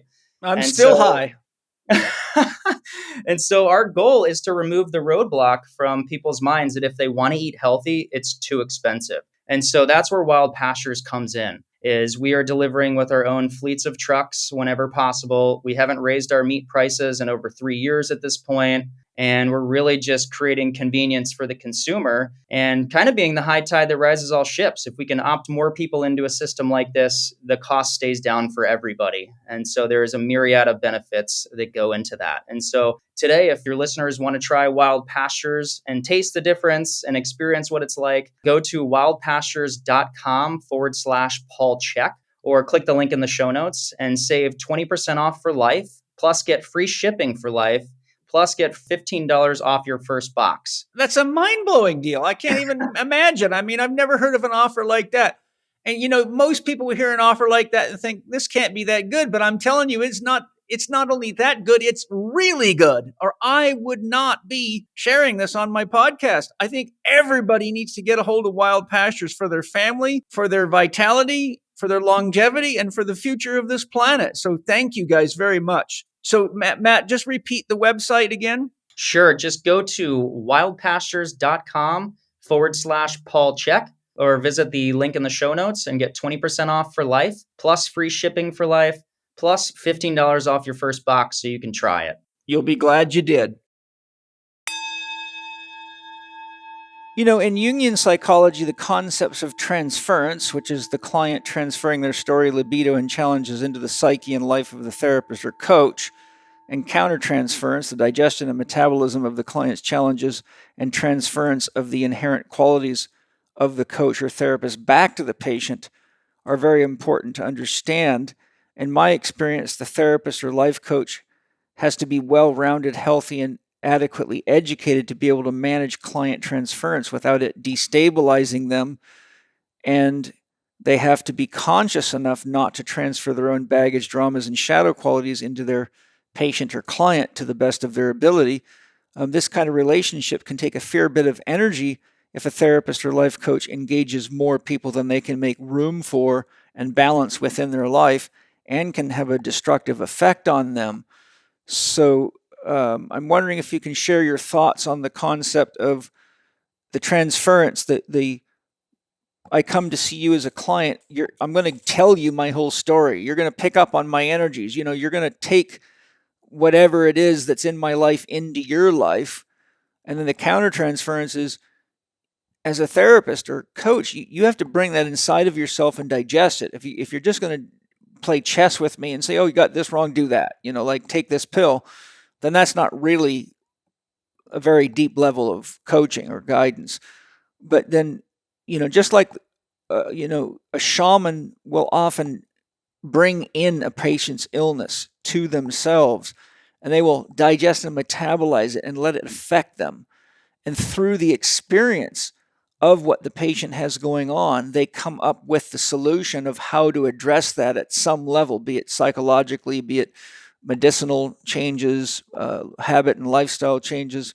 But typically the shaman's going to digest that inside of themselves, which can take a lot of energy. You have to actually go into that person's sickness. And then the shaman, in their presence, is projecting some of their very good qualities into the client or the patient. So I just wondered, what are your thoughts regarding the therapist needing to be conscious of how much they can take as transference? You can only take so many people before your quality of coaching and therapy starts to drop down, because you go into survival mode. And then there's the responsibility of us doing the digestive work to really get past the story, right? The words aren't always, as you know, telling the story. We have to use our second attention, our sixth sense, our ability to allow ourselves to be affected by that person. There are first off, some more consensus reality things. Like, it's not a good idea to have clients back to back to back to back to back without having any break in between them, right? Yeah. It's not a good idea not to manage yourself with the 4 doctors, because if you don't have a good diet, if you're not well nourished, if you're living in fight or flight, if you're tired, if you're not rested, if you don't have fun in your life, everything becomes too chaotic for you to be stable enough to be present with the patient. Yeah. The reality is that as a therapist, your awareness and your presence is your greatest gift and your greatest tool. Yeah. Just being present with somebody. I mean, most people do not have people in their life that will give them their full undivided attention. Yes. And be present with them. And that is one of our greatest gifts. But in order to get into this stage that you can feel what's moving and use your second intention, first, like we said, you have to have space. Yeah. You have to have a good quality of balance in your life through the 4 doctors. You have to be clear enough to know what is your own internal process and what is the client's, right? Yeah. If you're not in touch with your own self, your own, imagine you have a blank screen and or you're watching a movie and you're watching the movie of your life. You need to be able to know when something is coming up on that screen that's not yours. Yeah. That is your client's end process. And when it's something that's yours that is actually going back onto the client. Yes. And so we're recognizing that we're living in a field, that we're working in a field that's alive, that we're co-creating together, that our client and ourselves are in a shared process, that likely we may even be working on the same or similar things. Yeah. You and I have had these experiences all the time. I know. I'll go through a relationship challenge and you're going through a relationship challenge. And they're almost the same. And it's like we're almost working on the same process, but taking it from a different perspective, or you're a little bit more experienced down the road, so you have more life experience or wisdom to share on it. But often we're going through the same processes as our clients. Yeah. But we have to be clear enough to know what's coming into us and what's our own internal experience and what's theirs. Yeah. And once we're aware of what's theirs, we can use it in the session. If we're normally a calm person, and we start to feel angry or agitated or something like that, we can bring it out in the session and say, I'm not normally like this, and this is not me, but for some reason, I'm feeling this sort of angriness or this agitation. Is there something going on with you? Or is there somebody in your life that's like that? Yes. Was your father like that? Did you have a boss that was like that? Yeah. And now you're going deeper by using your second intention and being clean enough. But the reality is, that takes a high level of development because you have to be balanced in your life. Yeah. You have to be sensitive enough to your own movie, your own inner world. And you have to sit in the fire enough to burn off all of your belief systems and preconceived ideas and all of your own traumas, because there is a co-dreaming process that can happen. Like, for example, if I haven't worked off some trauma I had with a past girlfriend or wife or mother or something like that, all of a sudden I have a female client and I could be triggered to act out towards her in a particular way based on my own trauma. Yes. And vice versa, if I have a client who, let's just say, had a tough daddy in his life or her life, all of a sudden I can be almost dreamt up, if I'm not clear enough, to act like that daddy figure that is almost can re-traumatize them, because in some ways we attract these things in our life to bring it to our own awareness so we can learn and heal. Yes. But if I'm not careful enough, by very sophisticatedly bringing it out and framing it and bringing it consciously and working with it in an effective way, it could become this very negative countertransference back to the client that could actually harm them that I don't think people are even aware of. I think when a coach or a therapist isn't aware of the load that is taken into them when working with complex cases and people in a lot of pain or in scary situations, I mean, working with people that have terminal cancer and things like that, it really kind of tests your mettle, because you realize this person's walking on a tightrope between life and death, and if you aren't on your game, you may overlook something that ultimately pushes them off into the death side. But if you're on your game, just the one little thing someone else misses may be what puts them back in the game of life for X number of years. And I think a lot of people just get too mechanical in their coaching, and I think the more stressed we get, if we keep doing that kind of thing and aren't aware, then what happens is we don't realize that our own protective mechanism affects our therapy, so it becomes less and less of a relationship process and more of a I'm the coach and you're the object. Just do what I tell you to do and get out of here. You know? Well, detachment is really a big one as a coach, because one of the hard lessons that I've had to learn, and I'm curious what this was like for you, but was learning the lesson that I'm not ultimately responsible for my client's change and growth. Right. It's like, as a coach, we often take it so personally if our clients aren't improving or they're not doing the work, but ultimately we're there to just show them the way through our own life and experiences. But we have to ultimately learn to detach from the outcome, because we can't control what they're going to do. And that ultimately is their responsibility. Yeah. And it might not be the right time in their life for them to do this change. They might not be ready for that. Yes. And we have to learn to detach from that, or it can really bog down our life, because we could take our work home with us. There's different types of clients. The type that everybody loves is the one that is genuinely motivated to heal and to grow. Then there's the people whose egos are so big they won't listen to anybody. They come to you and they pay you, but they just don't. They do exactly what they were doing before. So it's like, okay, well, why are you spending all this money for coaching or therapy, and you're going off and working against yourself between, every week you come back doing the same stuff I've helped you try to understand that, is part of your problem.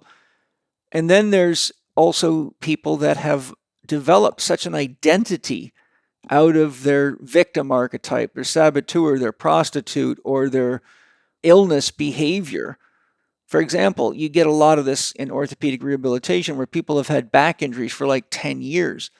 But now everybody they know is somebody they met in a waiting room or in a therapy clinic or at a drugstore, and everybody around them has got back pain. And so it's kind of like the Steelers fans love to hang out with the Steelers fans, and it's classically called illness behavior, where they have become so identified with this broken self that they don't know who they would be. And unfortunately, a lot of them use this as leverage to, use handicapped parking spots, to get first on airplanes, to get workman's compensation so they don't have to work, but they can stay at home and watch TV all day. And they might not be making as much money, but they're happy just getting by. So they don't really want to heal because they're not doing something they love enough to be engaged in. So they stay stuck in this sort of flatland. I was working and still do work in a free clinic out of Portland. I work virtually for Dr. Gary Reese. Mm-hmm. Yeah. And it's a Rivers Way clinic, and we see people who can't afford, high-priced coaching. They're low-income families and low-income individuals going through pretty challenging experiences. And we do these group supervisions where, we attend and everyone kind of presents the case and we learn from each other. And one of the things that blows my mind that happens more regularly than I can count is the number of patients who are complaining they had some kind of, monetary windfall come their way, like somebody in their family died or some kind of settlement that was positive for them. Mm-hmm. But they were upset about it because it would actually knock them off their disability. Right. Right. Oh, it's just like unbelievable. Yeah. How reliant we get on kind of just playing it small. Yes. And relying on various structures and systems and people to support us instead of taking it in our own hands. And this, for me, as a therapist and a teacher, points back to the importance of having a dream bigger than your crisis. As Jerry Wesh says, if you have a big enough dream, you don't need a crisis. And if a person becomes acclimatized to living in crisis state, then the thought of a dream seems almost unreachable to them. But the reality of it is a dream can be anything that gives you enough inspiration and levity to overcome the gravity or the inertia of your habits and your programming. And I think we, as a culture, have externalized our dreaming to filmmakers and other agencies and reality TV shows and video games and sports stars. And we don't realize life is a participation sport. So I think for me, I found early on that I really had to carefully identify what it was that was a dream, a goal, or an objective that was something legitimate for that person that would inspire them to say, if I make these changes, I get to have more of this mode of playing or this mode of expressing myself, or I'll be able to make love without back pain or play with my kids or whatever it might be. And I think it's a real danger to begin a coaching process or a therapy process without identifying a source of levity. It's the number one most important thing. Yeah. And recognizing that in all of these sort of victim cases, and we were talking about this yesterday, that our core powers, what has the potential to make us great, is on the other side of the coin of our wounding, of which we're playing victim about. Your childhood experience of living with a very ferocious stepfather gave you the drive to become who you are. Yes. Now it's also your wounding that you have to deal with over the time and learn to heal that and reconcile that. Yes. The same thing with me. My story of coming home with my first report card and my mom saying it wasn't good enough. That was a big core wound. It hit me so hard, but that also drove me to the peak of success. So it's recognizing that on the other side of the coin of our crises and our nightmares lives our dreams. And on the other side of our victim story and our woundings, even the most traumatic things, lies the potential to turn that into a power of ours. Yeah, and this reminds me of Joseph Campbell saying, the cave you fear to enter holds the treasure you need the most. And oftentimes the cave we're most afraid to enter is the cave in which we were wounded or traumatized. For example, if someone was sexually traumatized, A lot of people are afraid to go back into that experience and really connect to it and be able to bear witness to it without getting caught in it, so that they can actually bring it out of the unconscious and into the unconscious. So, if a person doesn't realize that reconnecting to the pain or the experience or the process that wounded them as a witness to it is actually one of the most important things you can do to heal it, then they just keep medicating it and repressing it. And then this leads right back to, so you have a sexual wound, but you keep seeing therapists for chronic SI joint dysfunction. They can never stabilize your pelvic girdle because they're treating the SI joint. They're not treating the energetic imbalance that's mirroring itself in the instability of the pelvic girdle.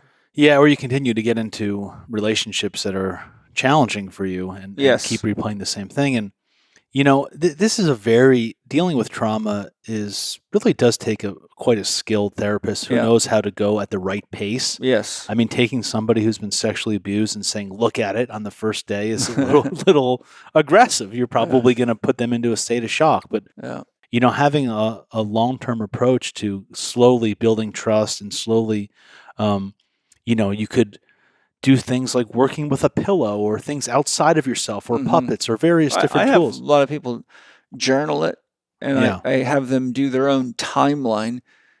So, what happened from the time you were born till now? Where were your illnesses? Where were your big, your 5 most stressful events? Where are the things that were very positive for you, but very scary, negative, or painful for you?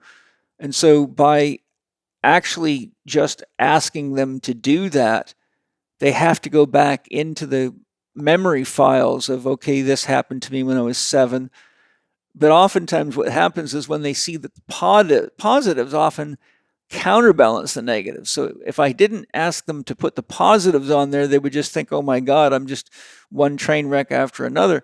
But I've literally had many people sit down with me and say, until you had me do this exercise, I didn't realize that I had so many beautiful things happen in my life as well. Yeah. The hard pill to swallow, but it seems to be the truth, at least in my experience, is that, we would never condone, we never would want to repeat the actions of an abuser, right? We don't want to treat our children the way your stepfather treated you or anything like that.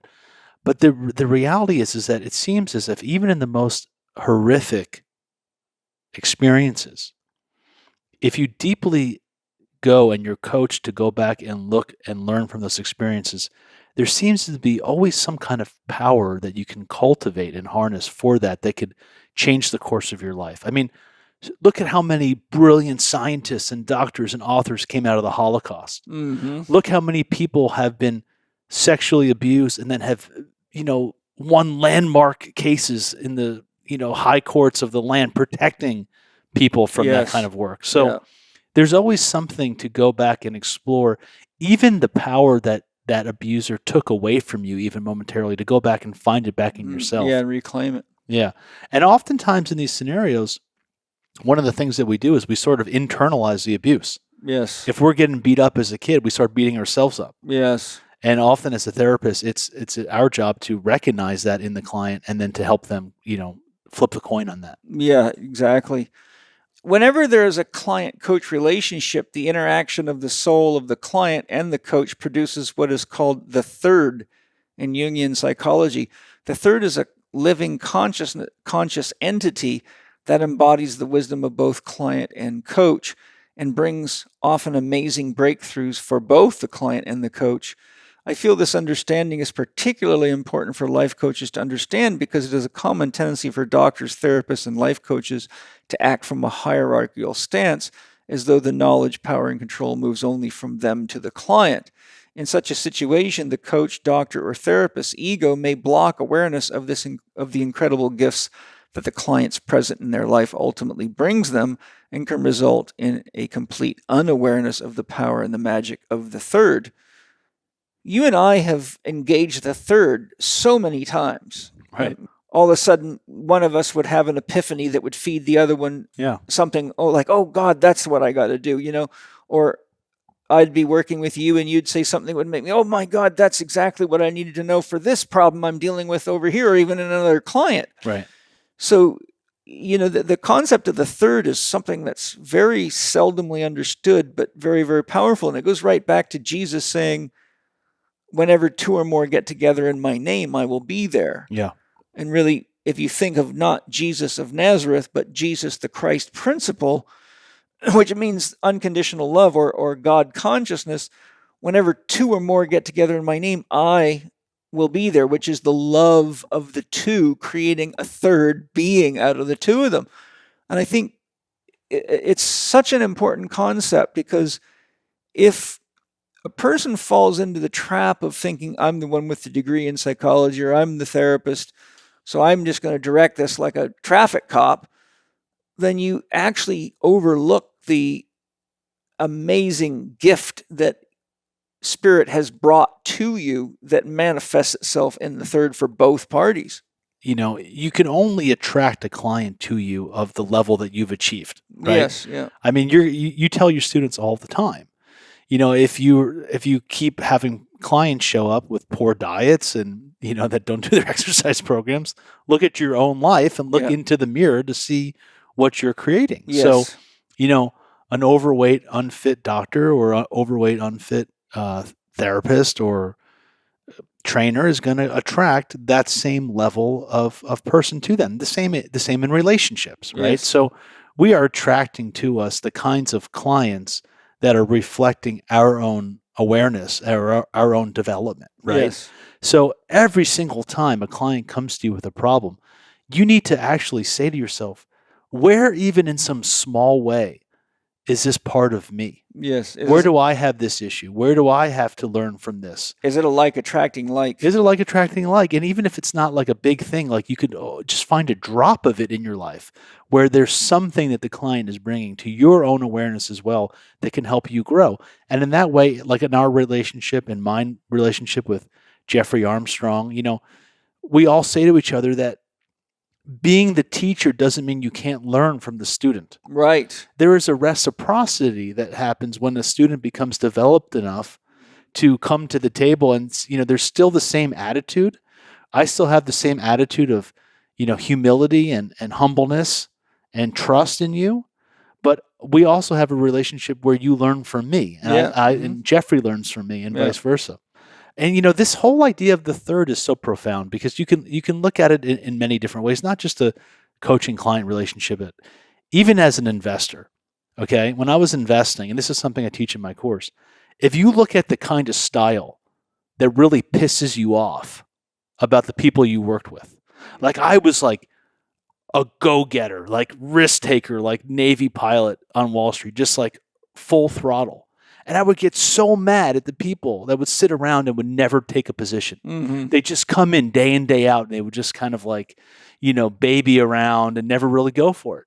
But the reality is that thing that really pissed me off is what I needed a little bit more of. Yeah. I needed a little bit more patience. I needed to find that when I took some time off at particular times, I was actually better. Yeah. The same thing in relationships. We get stuck in these roles and, we get stuck in these ideas of who we are. I'm the money one. You're the disciplinarian one. I'm the one who does this or who does that. And finding that fluidity, being able to go between the polarities of a relationship and then ultimately ourself, right? Mm-hmm.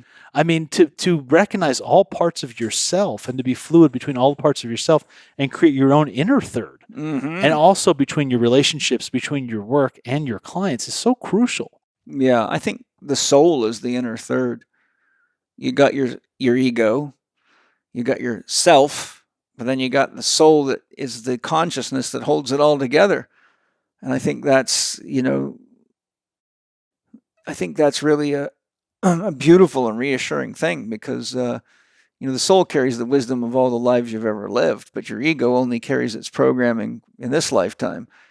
And the self is everything that supports you. So if you, as you say, engage your own inner third, you can actually find that there's a lot less need to go ask other people for advice because you can find most of the answers to your questions just within yourself. You know what? And if there's one thing that I could say for this podcast about the importance of a good coaching system and what it really means, if I could just say one sentence, it would be just that. Yeah. Somebody who can help you find out who you really are. Yeah. Get in touch with your soul. Yeah. and learn how to talk to your soul and use your soul as your guidance. Yeah. I mean, that is flat out the whole key. I mean, all of the things of the diet, the exercise, and all the 4 doctors and working on the dreaming, all of this is basically a program to be stable and balanced enough to access that inner guidance, that inner soul.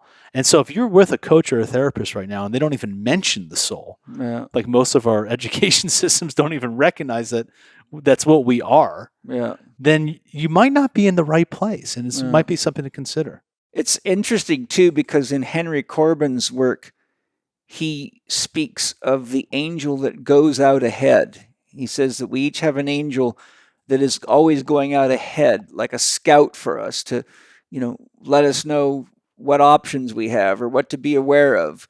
And so he would use the angel out ahead the way I would actually relate to my soul, but he's coming from a lot of Sufism and a different background.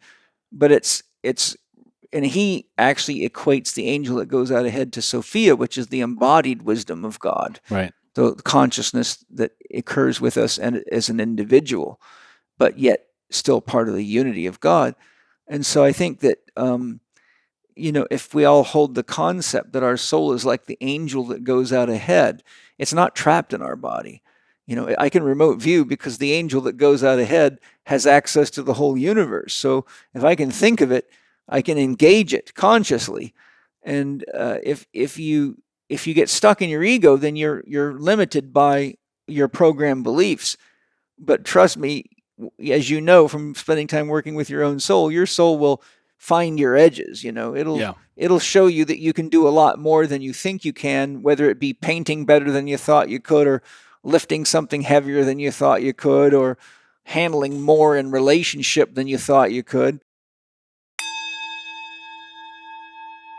Hello, my friends and fellow world workers. I hope you're enjoying the podcast. I'm happy to announce that the Chek Academy enrollment is now open.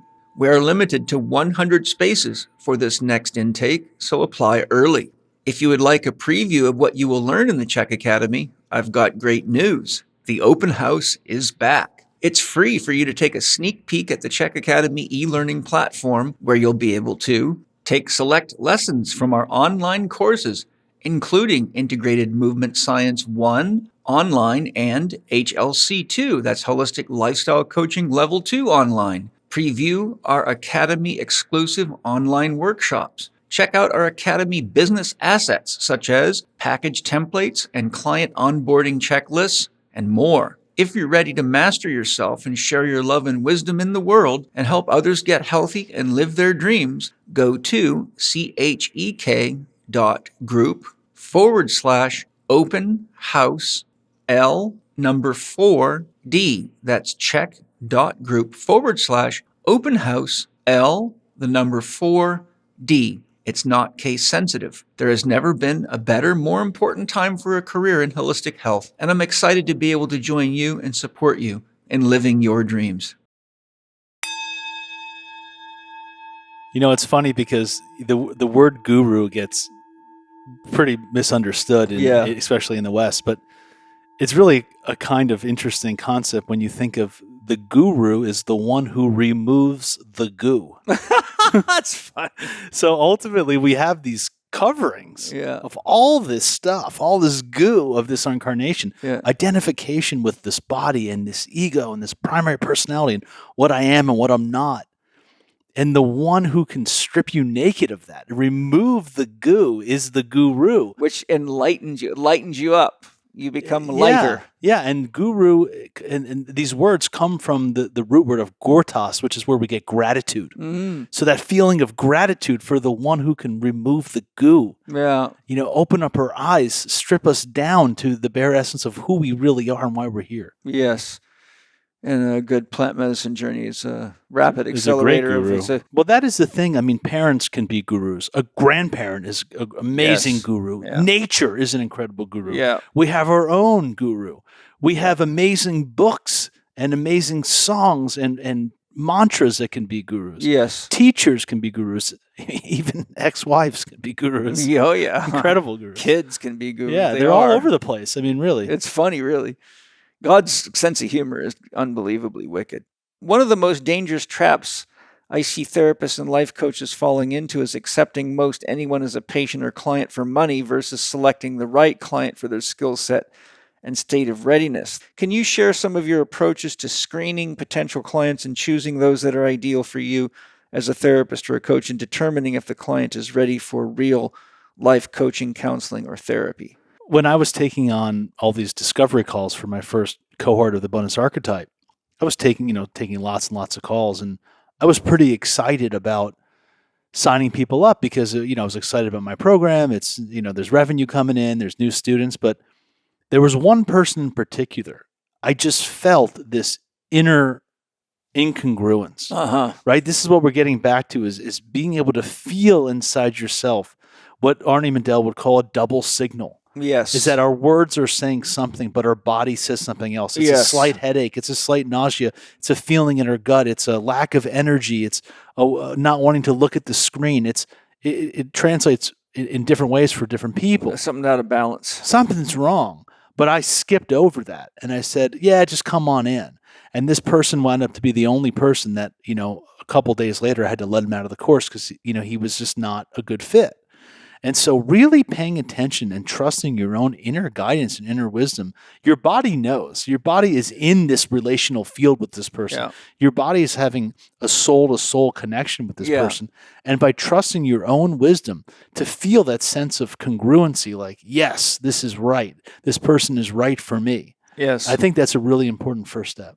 Yeah, your body is the drum skin that responds to the invisible waves of spirit, right? Your body, we're 99.9 something percent water molecules, which are wickedly sensitive to conscious energies or psychic energies. So here we are as a container of water that's like a living aqua antenna for a vast array of frequencies, including thoughts, feelings, and emotions. So if people are trying to do this as an intellectual process without paying attention to how their body is responding, imagine a weather vane, right? All airports have weather vanes so that the pilots know which direction the wind's blowing so they know what they got to do for takeoff. But if you take the sock off the weather vane, it won't turn with the wind. So not listening to your body is like removing the sock from your weather vane. You don't know which direction the wind's blowing. And the wind here is the subtle cues of readiness or not readiness, or mischievous masquerading as real interest. It's one of the ways, an easy way that I work with to get a good sense of if a client is a good fit is asking myself, what is the atmosphere like right now? What is if this would be a weather system? Yes. Is this a sunny day? Is this a tornado? Is this a lightning storm? Is this a healing rain? Yes. Just getting in touch with the feeling that's going on as if I'm talking about the weather can be a really easy way to tap into whether or not this is a good fit for you with your client. Yes. With rare exceptions, I found that almost everyone I've been a therapist or life coach for has challenges that relate directly to their individuation process and are usually either in some stage of the hero's journey or are having some kind of neurosis, inner turmoil, or illness because of their conscious or unconscious refusal of the call. A lot of people are dealing with inner turmoil, challenges in their life, money challenges, relationship challenges, but they don't realize it's because they're refusing the call to go on their own hero's journey. So it's almost like the world is squeezing them like a diamond, saying you're going to end up having to go on this hero's journey, or you're going to end up falling into being a victim for the rest of your life. And that'll be the story. That'll be your fate because you aren't participating. There's a real drive for individuation in the soul. There's a real drive for becoming more, for becoming whole, for becoming self-realized. It's as though the universe wants to acknowledge itself in all of us. It wants us all to wake up to the grandeur of ourselves.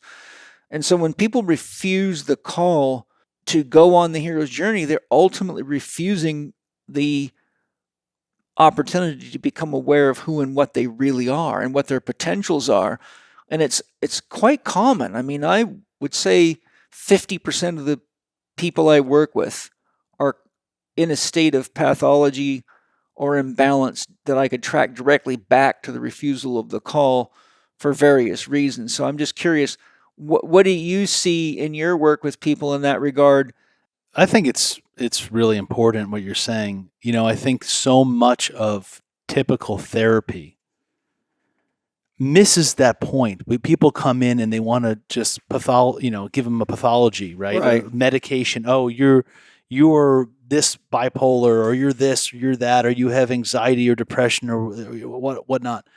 To me, in most cases, with probably some rare exceptions, it seems like most of that is just a spiritual crisis, an emergence waiting to happen. Yeah. And what these people need is not to be identified as some kind of, pathology or symptom, or to be medicated, but it's to give them tools. Yes. To awaken to the spiritual being that they are in their own individuation process. Yes. And really, ultimately, that's where I start my course. It's getting in touch with that dreamline. Yeah. Getting in touch with the dream. What did you love to do when you were a kid? Yeah. What were your earliest childhood memories? What would you do if you only could do one thing for the rest of your life and you could choose anything? That's what it really all comes down to. And then getting over the fears of stepping away from normality to enter into an extraordinary life. Yeah. I think we all have the potential for an extraordinary life. We have many cases of people that came from dire circumstances to become heroes and many great leaders and politicians. And so I know that it's all possible. It's just we lack a system of nurturing that in people in our culture. We all have the exact same amount of God in us. It's just how much a person's willing to unleash. Yeah. Amen. Joseph Campbell's hero's journey process can be broken to stages or steps, and inevitably there comes a time and a necessity for meeting one's mentor so they can complete their hero's journey. I'd like to dialogue a little on each of these stages of the hero's journey, and maybe we can share some aspects of your abundance archetype training program that apply for any of the stages of the hero's journey that you feel they apply to. So the beginning of the hero's journey is the ordinary world. And I think we've talked a lot about that. So, as we've become more and more automated and more digitized, things are getting more and more mundane. We got more machines doing more and more for you. You've got AI now taking tests for you and even changing your photographs so you look like the person you wish you could be, but you're never going to be until you actually get engaged in your life instead of playing digital games. It's almost as though the world's become a factory that is oriented towards money and objects, but not toward a deeper connection to spirit, love, and relationship. I guess my thoughts on the ordinary world is that if you want to be an ordinary person, which doesn't play out because that's like being an average person, then you're probably not going to inspire yourself to enter the hero's journey. You're going to just be somebody that doesn't want to right the wrong, someone that just turns a blind eye to child pornography and to medical manipulation and political lies. You're just going to be passive, but the problem is you can end up in a cage and be shocked and surprised at how you got there because you didn't do anything, right?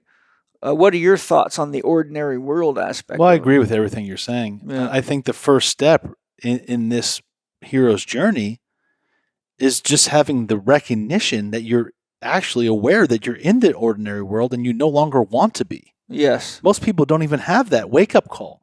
I mean, some people come to me and they said, well, I've had this awareness that, I'm the job isn't great and the relationship's not great and this isn't great and this isn't great. And I say, congratulations. You're starting the journey. You're waking up. Yes. That's the first step, is recognizing, wow, I am in the ordinary world. Right. I'm looking around and, I'm in a job where I'm working for a pension that I'll get when I'm 65 years old, but I have my average lifespan of 71. So I have 6 years to enjoy that. And I'm looking at the people that are at retirement age and they look like crap and they're not smiling and all these things. And I'm just recognizing, like, wow, something's off. And congratulations, you're waking up from the dream. Yes. And now it's time to get off that wheel and start on your new wheel of the hero's journey. Exactly. The next stage is the call to adventure, which you've just described. I think, too, the call to adventure for a lot of heroes is often the recognition of some injustice or improprietary behavior, something that the natural hero in us says, I must do my part to rectify this, to balance this out. Yeah. To free the slaves, to help the underprivileged, to support women's rights. Bobby Kennedy. Is a great candidate of the call to adventure. That's the call to adventure. He doesn't likely need that to do this, but he feels called to do it. But he feels the responsibility as a wise elder and a lawyer and someone who can see the game and see how people are getting trapped. So that's a perfect example. And by all means, this must be someone like that's 5th or 6th round on the hero's journey. That's the other thing. The hero's journey is a spiral. It's not a circle. You don't say, okay, I've done my hero's journey. I'm done now. I've been on many hero's journeys myself. And I think that's important too, because if you avoid the hero's journey, the demand for heroes is infinite. Yeah. It never ends. And if you don't engage it, you don't develop any mastery of the process, like anything. The way I look at it is that our whole life is one big hero's journey. Yes. That we are on an epic, courageous hero's journey just to come to this earth plane and participate in this world. Yeah.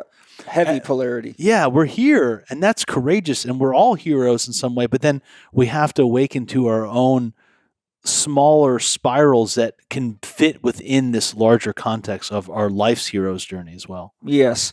The next stage is refusal of the call. Most calls to the hero's journey have a level of morality attached to them, the protection of life, the protection of rights. So I think personally, what I've seen is that a person's refusal to the call, which is their soul's calling, actually is a wound. And it is the wound of sabotage. It's the saboteur archetype. They're sabotaging their own development because they're letting fear be their seeing eye dog, as opposed to seeing this as an opportunity to really contribute to something bigger than themselves. If you are working with a coach or a therapist at that point, it's really their job to hold you to what Mendel calls your edge. Yes. These moments when we want to do something, but we pull back. Yeah. We've all had these experiences in even a minor way. Imagine we're at a wedding and we want to go dance like nobody's watching, but we get shy. Yeah. Or we want to sing in front of somebody and we get shy.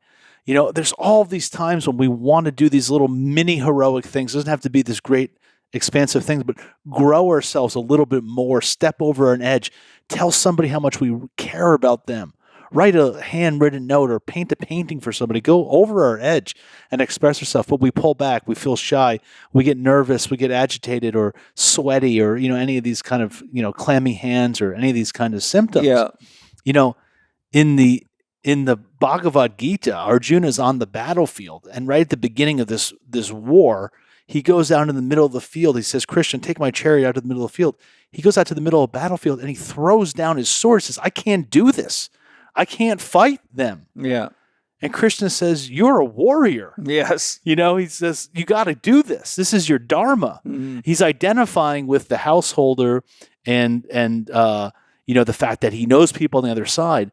And Krishna, as his therapist or counselor, is saying to him, look, you're a warrior. You have to protect the innocent. Mm-hmm. You have to protect what's right. These people tried to ruin you. Mm-hmm. You got to go out there and fight. You got to get over your edge. Yeah. He's saying, he throws down his sword. He says, I'm shaking. I'm trembling. I'm on my hands and knees. I can't do this. I'd rather die than go on, than go and do this. Yeah. Refusing the call. Yeah. And then he meets, his mentor, which is the next step, which says, you got to go over your edge. You got to go for it. Yes. And that's the next step, as you said, is meeting the mentor. And it's pretty well agreed upon from the many experts I've studied on this topic that it's not likely you can actually make it through a legitimate hero's journey without a mentor, because usually the hero's journey is a calling that's guaranteed to grow you. And many of them are actually risky. Meeting the mentor is actually often meeting someone who's done one or many hero's journeys and knows the stages, but also has the wisdom and the life experience to help you see what you can't see. That if you enter the hero's journey without getting the transference of the wisdom and the vision of a true mentor, you may be just too blind to see the tiger that's going to get you. I worked with Paul Tudor Jones for 15 years, and he's one of the most, if not most successful investors in the world. And he worked with Tony Robbins as a coach. Yes. I mean, I've seen just every single person on Wall Street and in sports, in my own personal development. It seems like a very, very important aspect of the growth and development process, that we're participating in this lineage of knowledge that gets passed down. Yes. When I'm working with you, I'm working with everyone who's ever had an influence on you. All these books that you've read, all of the different lineages, all the different places you've studied, it's all being transmitted down through you to me. Yeah. And then I hold the responsibility of that to pass that on to my students. Yeah. And that's the other thing, response ability, right? It's up to you to take care of yourself such that you have the energy, the vitality, the libido to respond in an able way. Yeah. But if people refuse the call to adventure, they almost always refuse the call to taking care of themselves and to be self-responsible. So they lose their response ability. And that's a death sentence. It's a slow, painful, expensive death. And this is an interesting thing in the Native America culture, is that when you go to a Native American teacher, traditionally, and you say, "Can I be your student?" They say, "Come back in 1 year." Yeah. Right? That you're not just doing this willy-nilly, and that you're really committed, that you've meditated on it, that this is what you want to do, that you have the patience and determination to really see through the teaching. And it's not just something that you're dabbling in for a week or two and then, off to the next thing, right? Yes. So there's really like this dedication to this teacher, and there's a dedication to the body of knowledge, and is that responsibility to the lineage and taking it seriously and embodying it in your life that I think is so important. Yeah, the other thing about the meeting the mentor is that when you study the hero's journey, especially throughout time, throughout history, there's almost always the inclusion of supernatural forces that are going to be needed in order to deal with the ordeal. Right. You need help beyond yourself. So what I've found in studying many different heroes' journeys cycles and stories from people is that it includes things like spiritual awareness. It includes things like belief in angels, or connection with your own soul, or the power of your mind, of devas and demons. Yeah. There's always some connection to the spiritual world in real hero's journey training, because if we don't have the capacity to reach for help beyond ourselves, we often won't be able to gain the guidance and the intelligence necessary for the ordeal. Right. The ordeal is usually something that's so much bigger than our ordinary self perceives it can handle, that it requires connection to the supernatural. And look, I know a lot of the people you've had as mentors were very well grounded in connecting you to supernatural forces, whichever you want to call it, vehicle of yoga, biogeometry. I mean, these are all dealing with invisible forces that actually have a huge influence on reality. It just seems like it's an important point to recognize that we are only one small part of this thing, right? There's a bigger intelligence that we're living inside of. Yes. These supernatural forces are the dreaming nature of reality. It's the intelligence that is creating us. Yes. It's not how many times the hummingbird can flap its wing. It's who created the hummingbird? What created the hummingbird? Yes. What created all this beauty? It's all of the supernatural that informs life, and we have to get out of the small self to step into the big SELF, so we can access more parts of ourselves and have the tools to go on the hero's journey. Yes, and feel supported. Like I feel very supported because of my connection to my soul and all the amazing things that have happened that I know my ego could have never managed. Yeah. And also simple things like connecting to nature spirits and connecting to, the spirits of the land or the spirits of the plants and the trees in my office that I love so much, or connecting to the spirits of an animal like our pigs or our chickens, and not seeing them as objects just to eat, but as beings sharing their own hero's journey on the planet, and the more you connect to life, the more life lives in you. Yeah, that's we the people. Yes, it is. It's not we the select people. It's we all the people, all the sentient beings, the rock people, the mineral people, the plant people, the animal people, the people of all nations and all colors. Is we the people. Yes. And that's deep democracy. That's recognizing that every single voice matters. Yes. And it's all informing us and all a part of our own experience that could help us find more of the truth. Hi, everybody. Have you ever wondered why your blood is red? It's because it's full of oxygen and life force. It's what keeps you going. But what if I could tell you about something else that's red that will add more life force and keep you going? And if you start with a red juice before you have coffee or tea and wait a few minutes, you might find that you either don't need the coffee or the tea, or you need less of it. But this time, instead of getting coffee and tea, you got a lot of nutrition and a lot of great stuff for stress management and detoxification. And it's so important. I got Drew Cannoli. It took me 2 years to get him to come hang out with me and talk about this. I said, Drew, tell me more about your red juice. And he is right here to tell us what is on with your red juice. My kids love it. Everybody I know loves it. Well, I love that we have it for kids. Because Yes. when I was a kid, there was this big red dude that would burst through a brick wall. And he was like, oh, yeah. And he would feed me a glass of 50 grams of sugar, giving most people diabetes, ADHD, addiction, obesity, all the things, right? So when we created Red, it was, what's the alternative? Mm-hmm. If we could create something that could create lasting stamina, lasting energy, and then we started to look at our ancient ancestors. Mm-hmm. We talk about the Vikings, the people that were rowing across the oceans for days to go to war.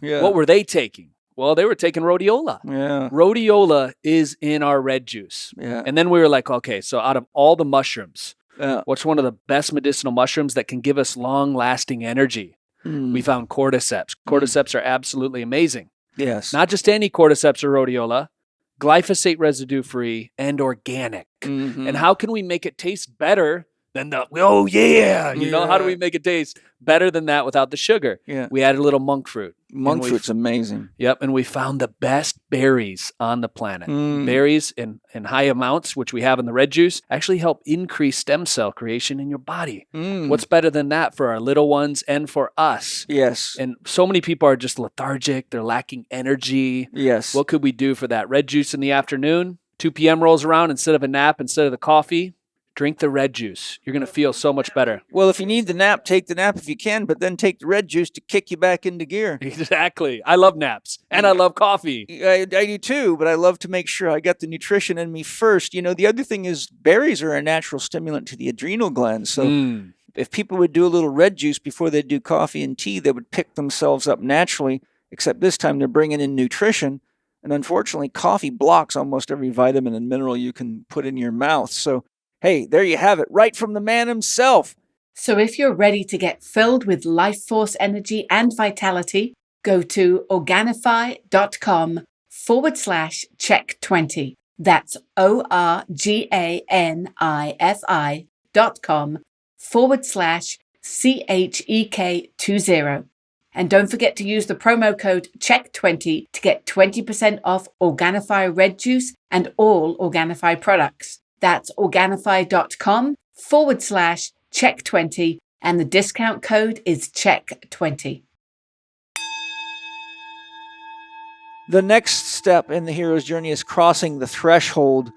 And I think, too, that's one of the reasons that a mentor is so important, because a lot of people freeze at the threshold. And I'll give you a good example.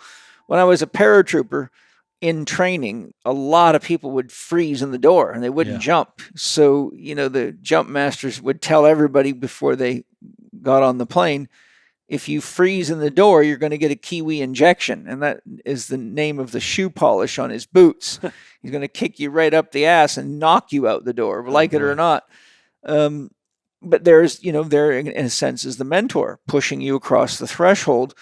And so I think a lot of people, if they don't have a deeper inner life and some kind of spiritual connection and a coach or mentor that inspires them to reach into themselves and to not let fear be their guiding factor, but to really get into life and fully live it. A simple example of crossing the threshold is when you realize that you're in a relationship with someone you're not compatible with. Staying with them for another 10 years and having a shitty relationship is a bad way to navigate the threshold. This is the idea of what you speak about as simply as in the gym, Yeah. improving by 1% a day. Yes. Right? Uh-huh. How can you improve 1 to 3% a day in every area of your life? Yeah. How can you express yourself a little bit more? How can you create something a little bit more? How do you play a little bit more music or dream a little bit bigger, eat a little bit healthier, drink a little bit more water? I mean, all of these ways are just small ways we can cross the threshold each and every day in our life. Yeah. And in my coaching sessions, one of the things that I do is I have to recognize that I have to help people sometimes get over that threshold. So if they, for example, have a trouble standing up to somebody in their life, I'll often play the role of the person that they can't stand up to and ask them to try to, speak to me in the way that they want to speak to me, to tell me what I need to hear, like I'm leaving this relationship or this or that. And often they can't do it. They freeze, right? And so then we'll switch roles where I'll play them and they'll play their father or their mother or their girlfriend. And I'll stand up to them. I'll show them, ask them how to stand up and give them a little piece of that. And they take it into themselves, and then we switch back around, and they're more capable of then crossing the threshold back into me and then in their life. Yeah, that's so good. Sometimes we have to help people get over that edge a little Absolutely. bit. Yeah. Next stage is test allies and enemies. And I think, we've been talking a lot about that, but if we take sports, for example, if you had no opponent, you would never grow. Kobe Bryant didn't become a great basketball player by himself, playing, shooting hoops of ball by himself in an empty court. No fighter becomes a champion fighter hitting a heavy bag, So I think sometimes it's an important reorientation to realize that our enemies are actually strange gifts, and that our urge is to get rid of enemies, or our urge is to avoid them. But I think when you really learn that the enemy in our spiritual development is no different than the resistance that weight gives us in the gym. You won't grow without the resistance. Point being is that those enemies are always there to grow us. And I think a lot of people get caught in trying to reject them and not really deal with them in ways that foster growth. Mihai Csikszentmihalyi, the founder of flow science, or the modern day father of flow science, talks a lot about this in that life fulfillment doesn't come from the easy win. No. It comes from win or lose, challenging yourself with an opponent that's as good or slightly better than you. Yes. And the reason being is because the thing that fulfills us in life is not winning, but it's learning and growing. Yeah, and that leads to the next step, which is the innermost cave. And I mentioned that earlier. The cave you fear to enter has the treasure you need the most. And I think the innermost cave is something also that we each need to have for ourselves, a place of sanctuary. Like my sauna is my cave. Of course, your innermost cave is inside of yourself. Yeah. But if we have a place that's sacramental to you, or that is devoted to retrospection, meditation, talking to your soul, being with all of yourself, then you're capable of doing the digestive work to work through things that are hard to work through in the hustle and bustle of the day. And I think that all the things that we're talking about, like fear of crossing the threshold, inability to listen to your mentor, refusing the call, those are all indications of potentially shadow tendencies in our innermost cave that are holding the potentials or the keys to the gates that get us out of hell, so to speak. So I think it's important for us all to really recognize that within us we have a place where we can go to deal with our challenges, but the thing that pushes us into our innermost cave is often the unmet task or the blind spots of our secret story that we keep telling ourselves to justify our own, lack of participation or fears or whatever.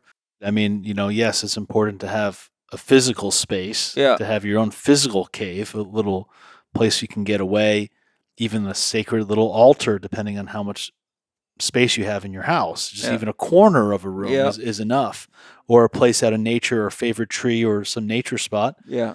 But ultimately, this treasure that we're seeking on this journey is found within. Yes. It really is going within, which is why we call it an inside job. Mm-hmm. That's why in my course I talk about it's really more of a process of divesting than investing. Getting rid of the excess, getting rid of the goo, and getting down into that innermost cave, which is ultimately the cave you fear to enter the most, as Campbell says, and really having a hard look at your life and what you really want and what you really want to create. Yeah.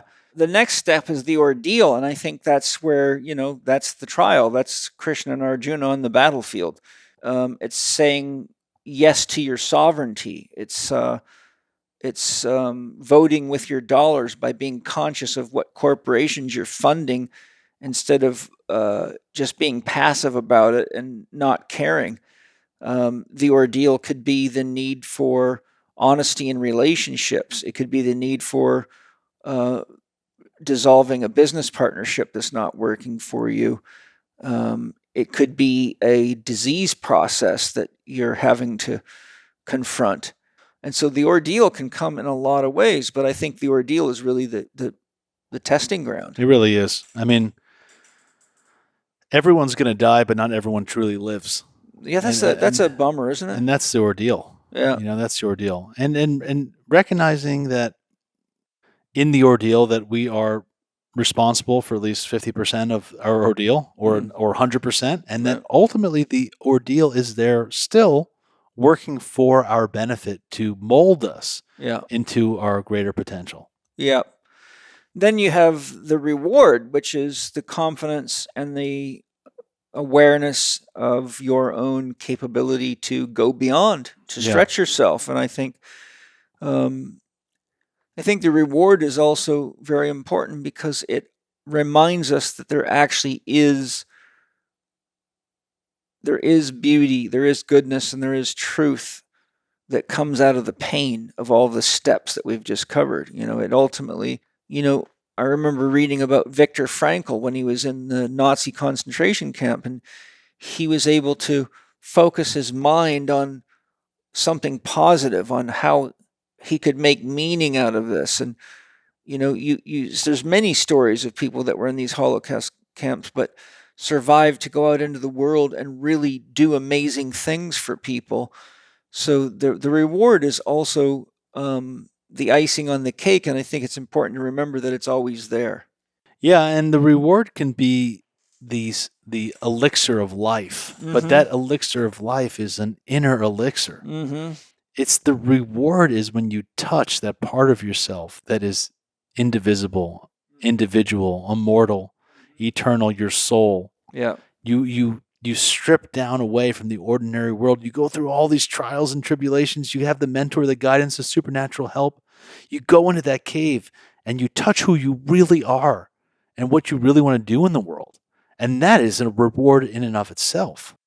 Then's the resurrection, which is really rising up to be that new you. You have the confidence, you have the awareness, you know what's possible, and you're not the same person anymore. It's like the story of Jesus rising from the dead.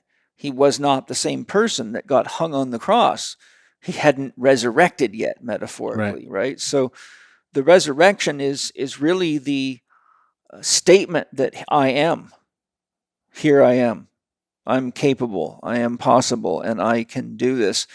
And then you go from the resurrection to the return, which means, many of the heroes' ordeals are actually bringing us through a process. The hero's journey brings us to a process of achieving some kind of unique wisdom that almost always applies to helping a lot of other people.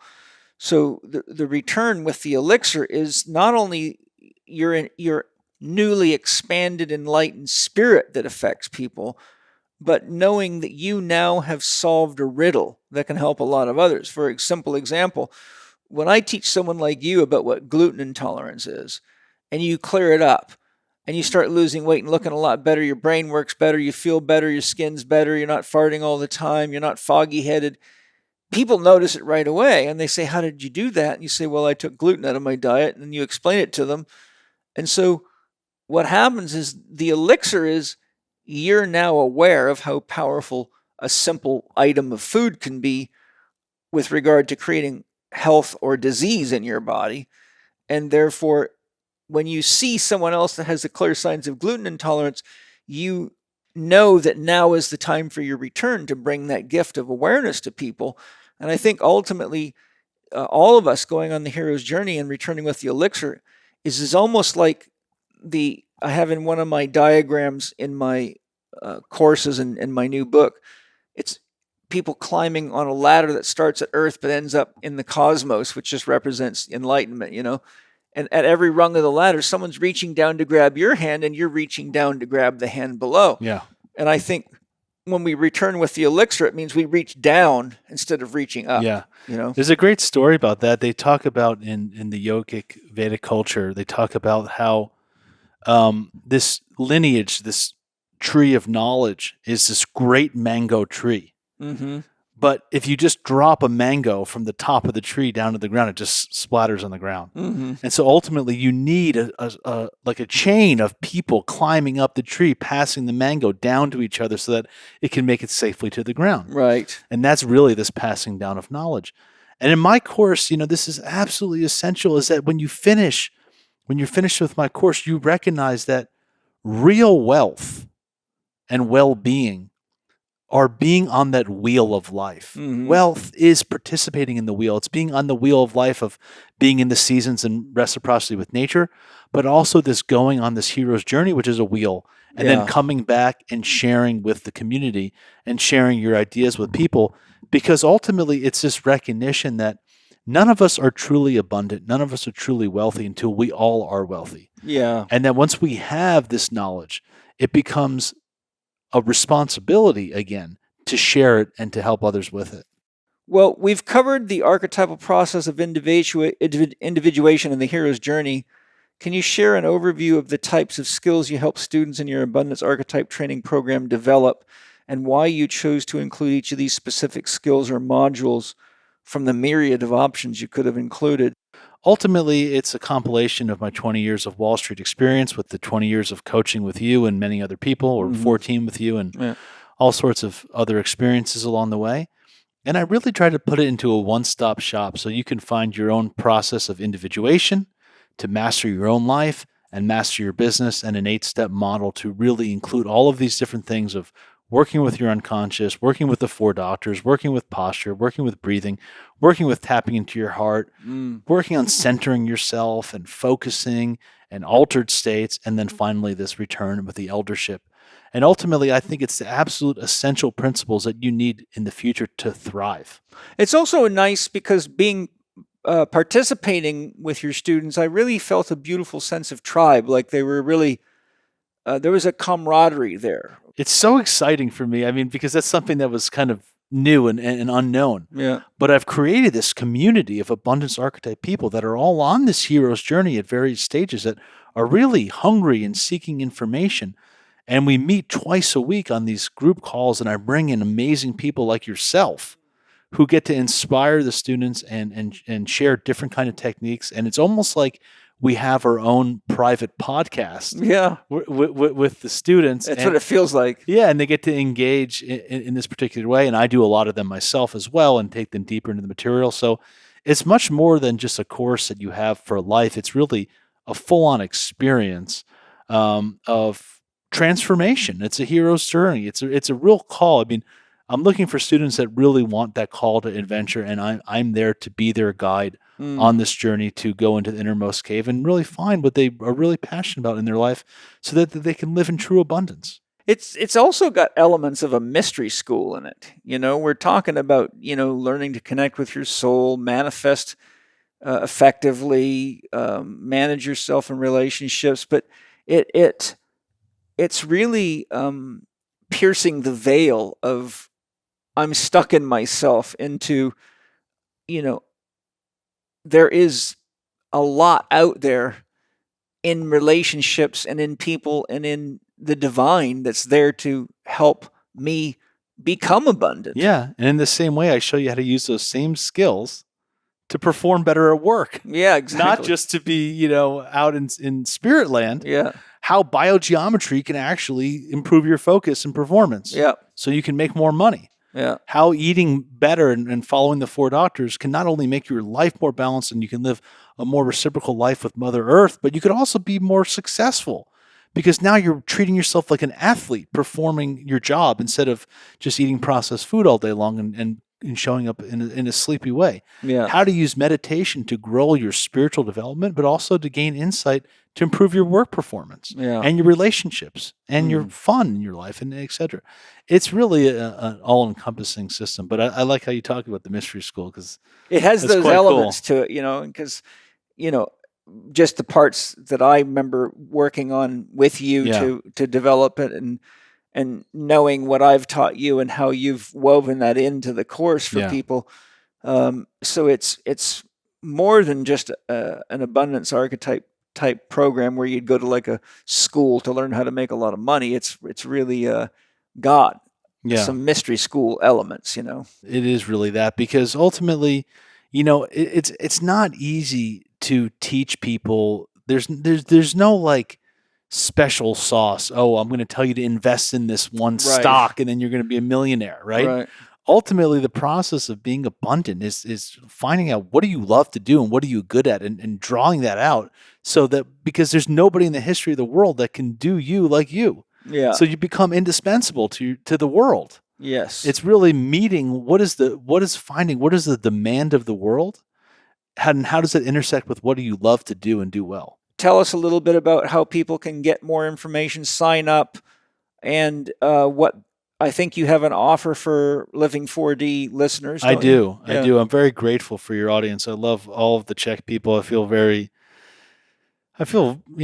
like brothers and sisters, really. Yeah. I love all of you people. And thank you to all the Living 4D listeners out there. Yeah. Just go to my website, really, jasonpickard.org. And you can also get that link on my Instagram, Jason Pickard Official. Mm-hmm. And you can learn all about the course. It's going to be this podcast should be coming out around February. And that's right when we're going to be launching this new cohort, this really exciting next round of abundance seekers wanting to get into the community.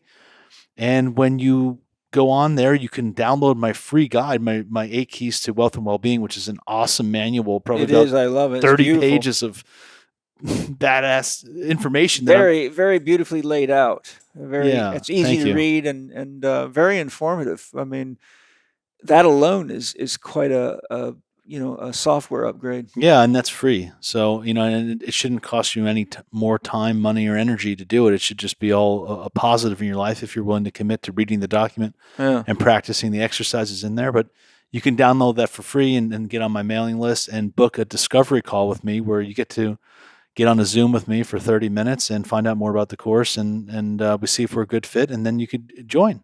Yeah. And if you just say that you heard about this from Living 4D or Paul Chek, you get a $500 discount off the Abundance Archetype. That's beautiful. That's a very nice discount. So, I've known, like I said, I know several of my students that are in it, and I've heard nothing but excellent feedback. And the people that I know that are in your training program, first of all, a couple of them surprised me because they're already quite abundant. Yeah. Like, Steve Panico, for example. Yeah. Steve's no slouch. No. He makes a very good living. He's a highly skilled artist. He's deeply spiritual.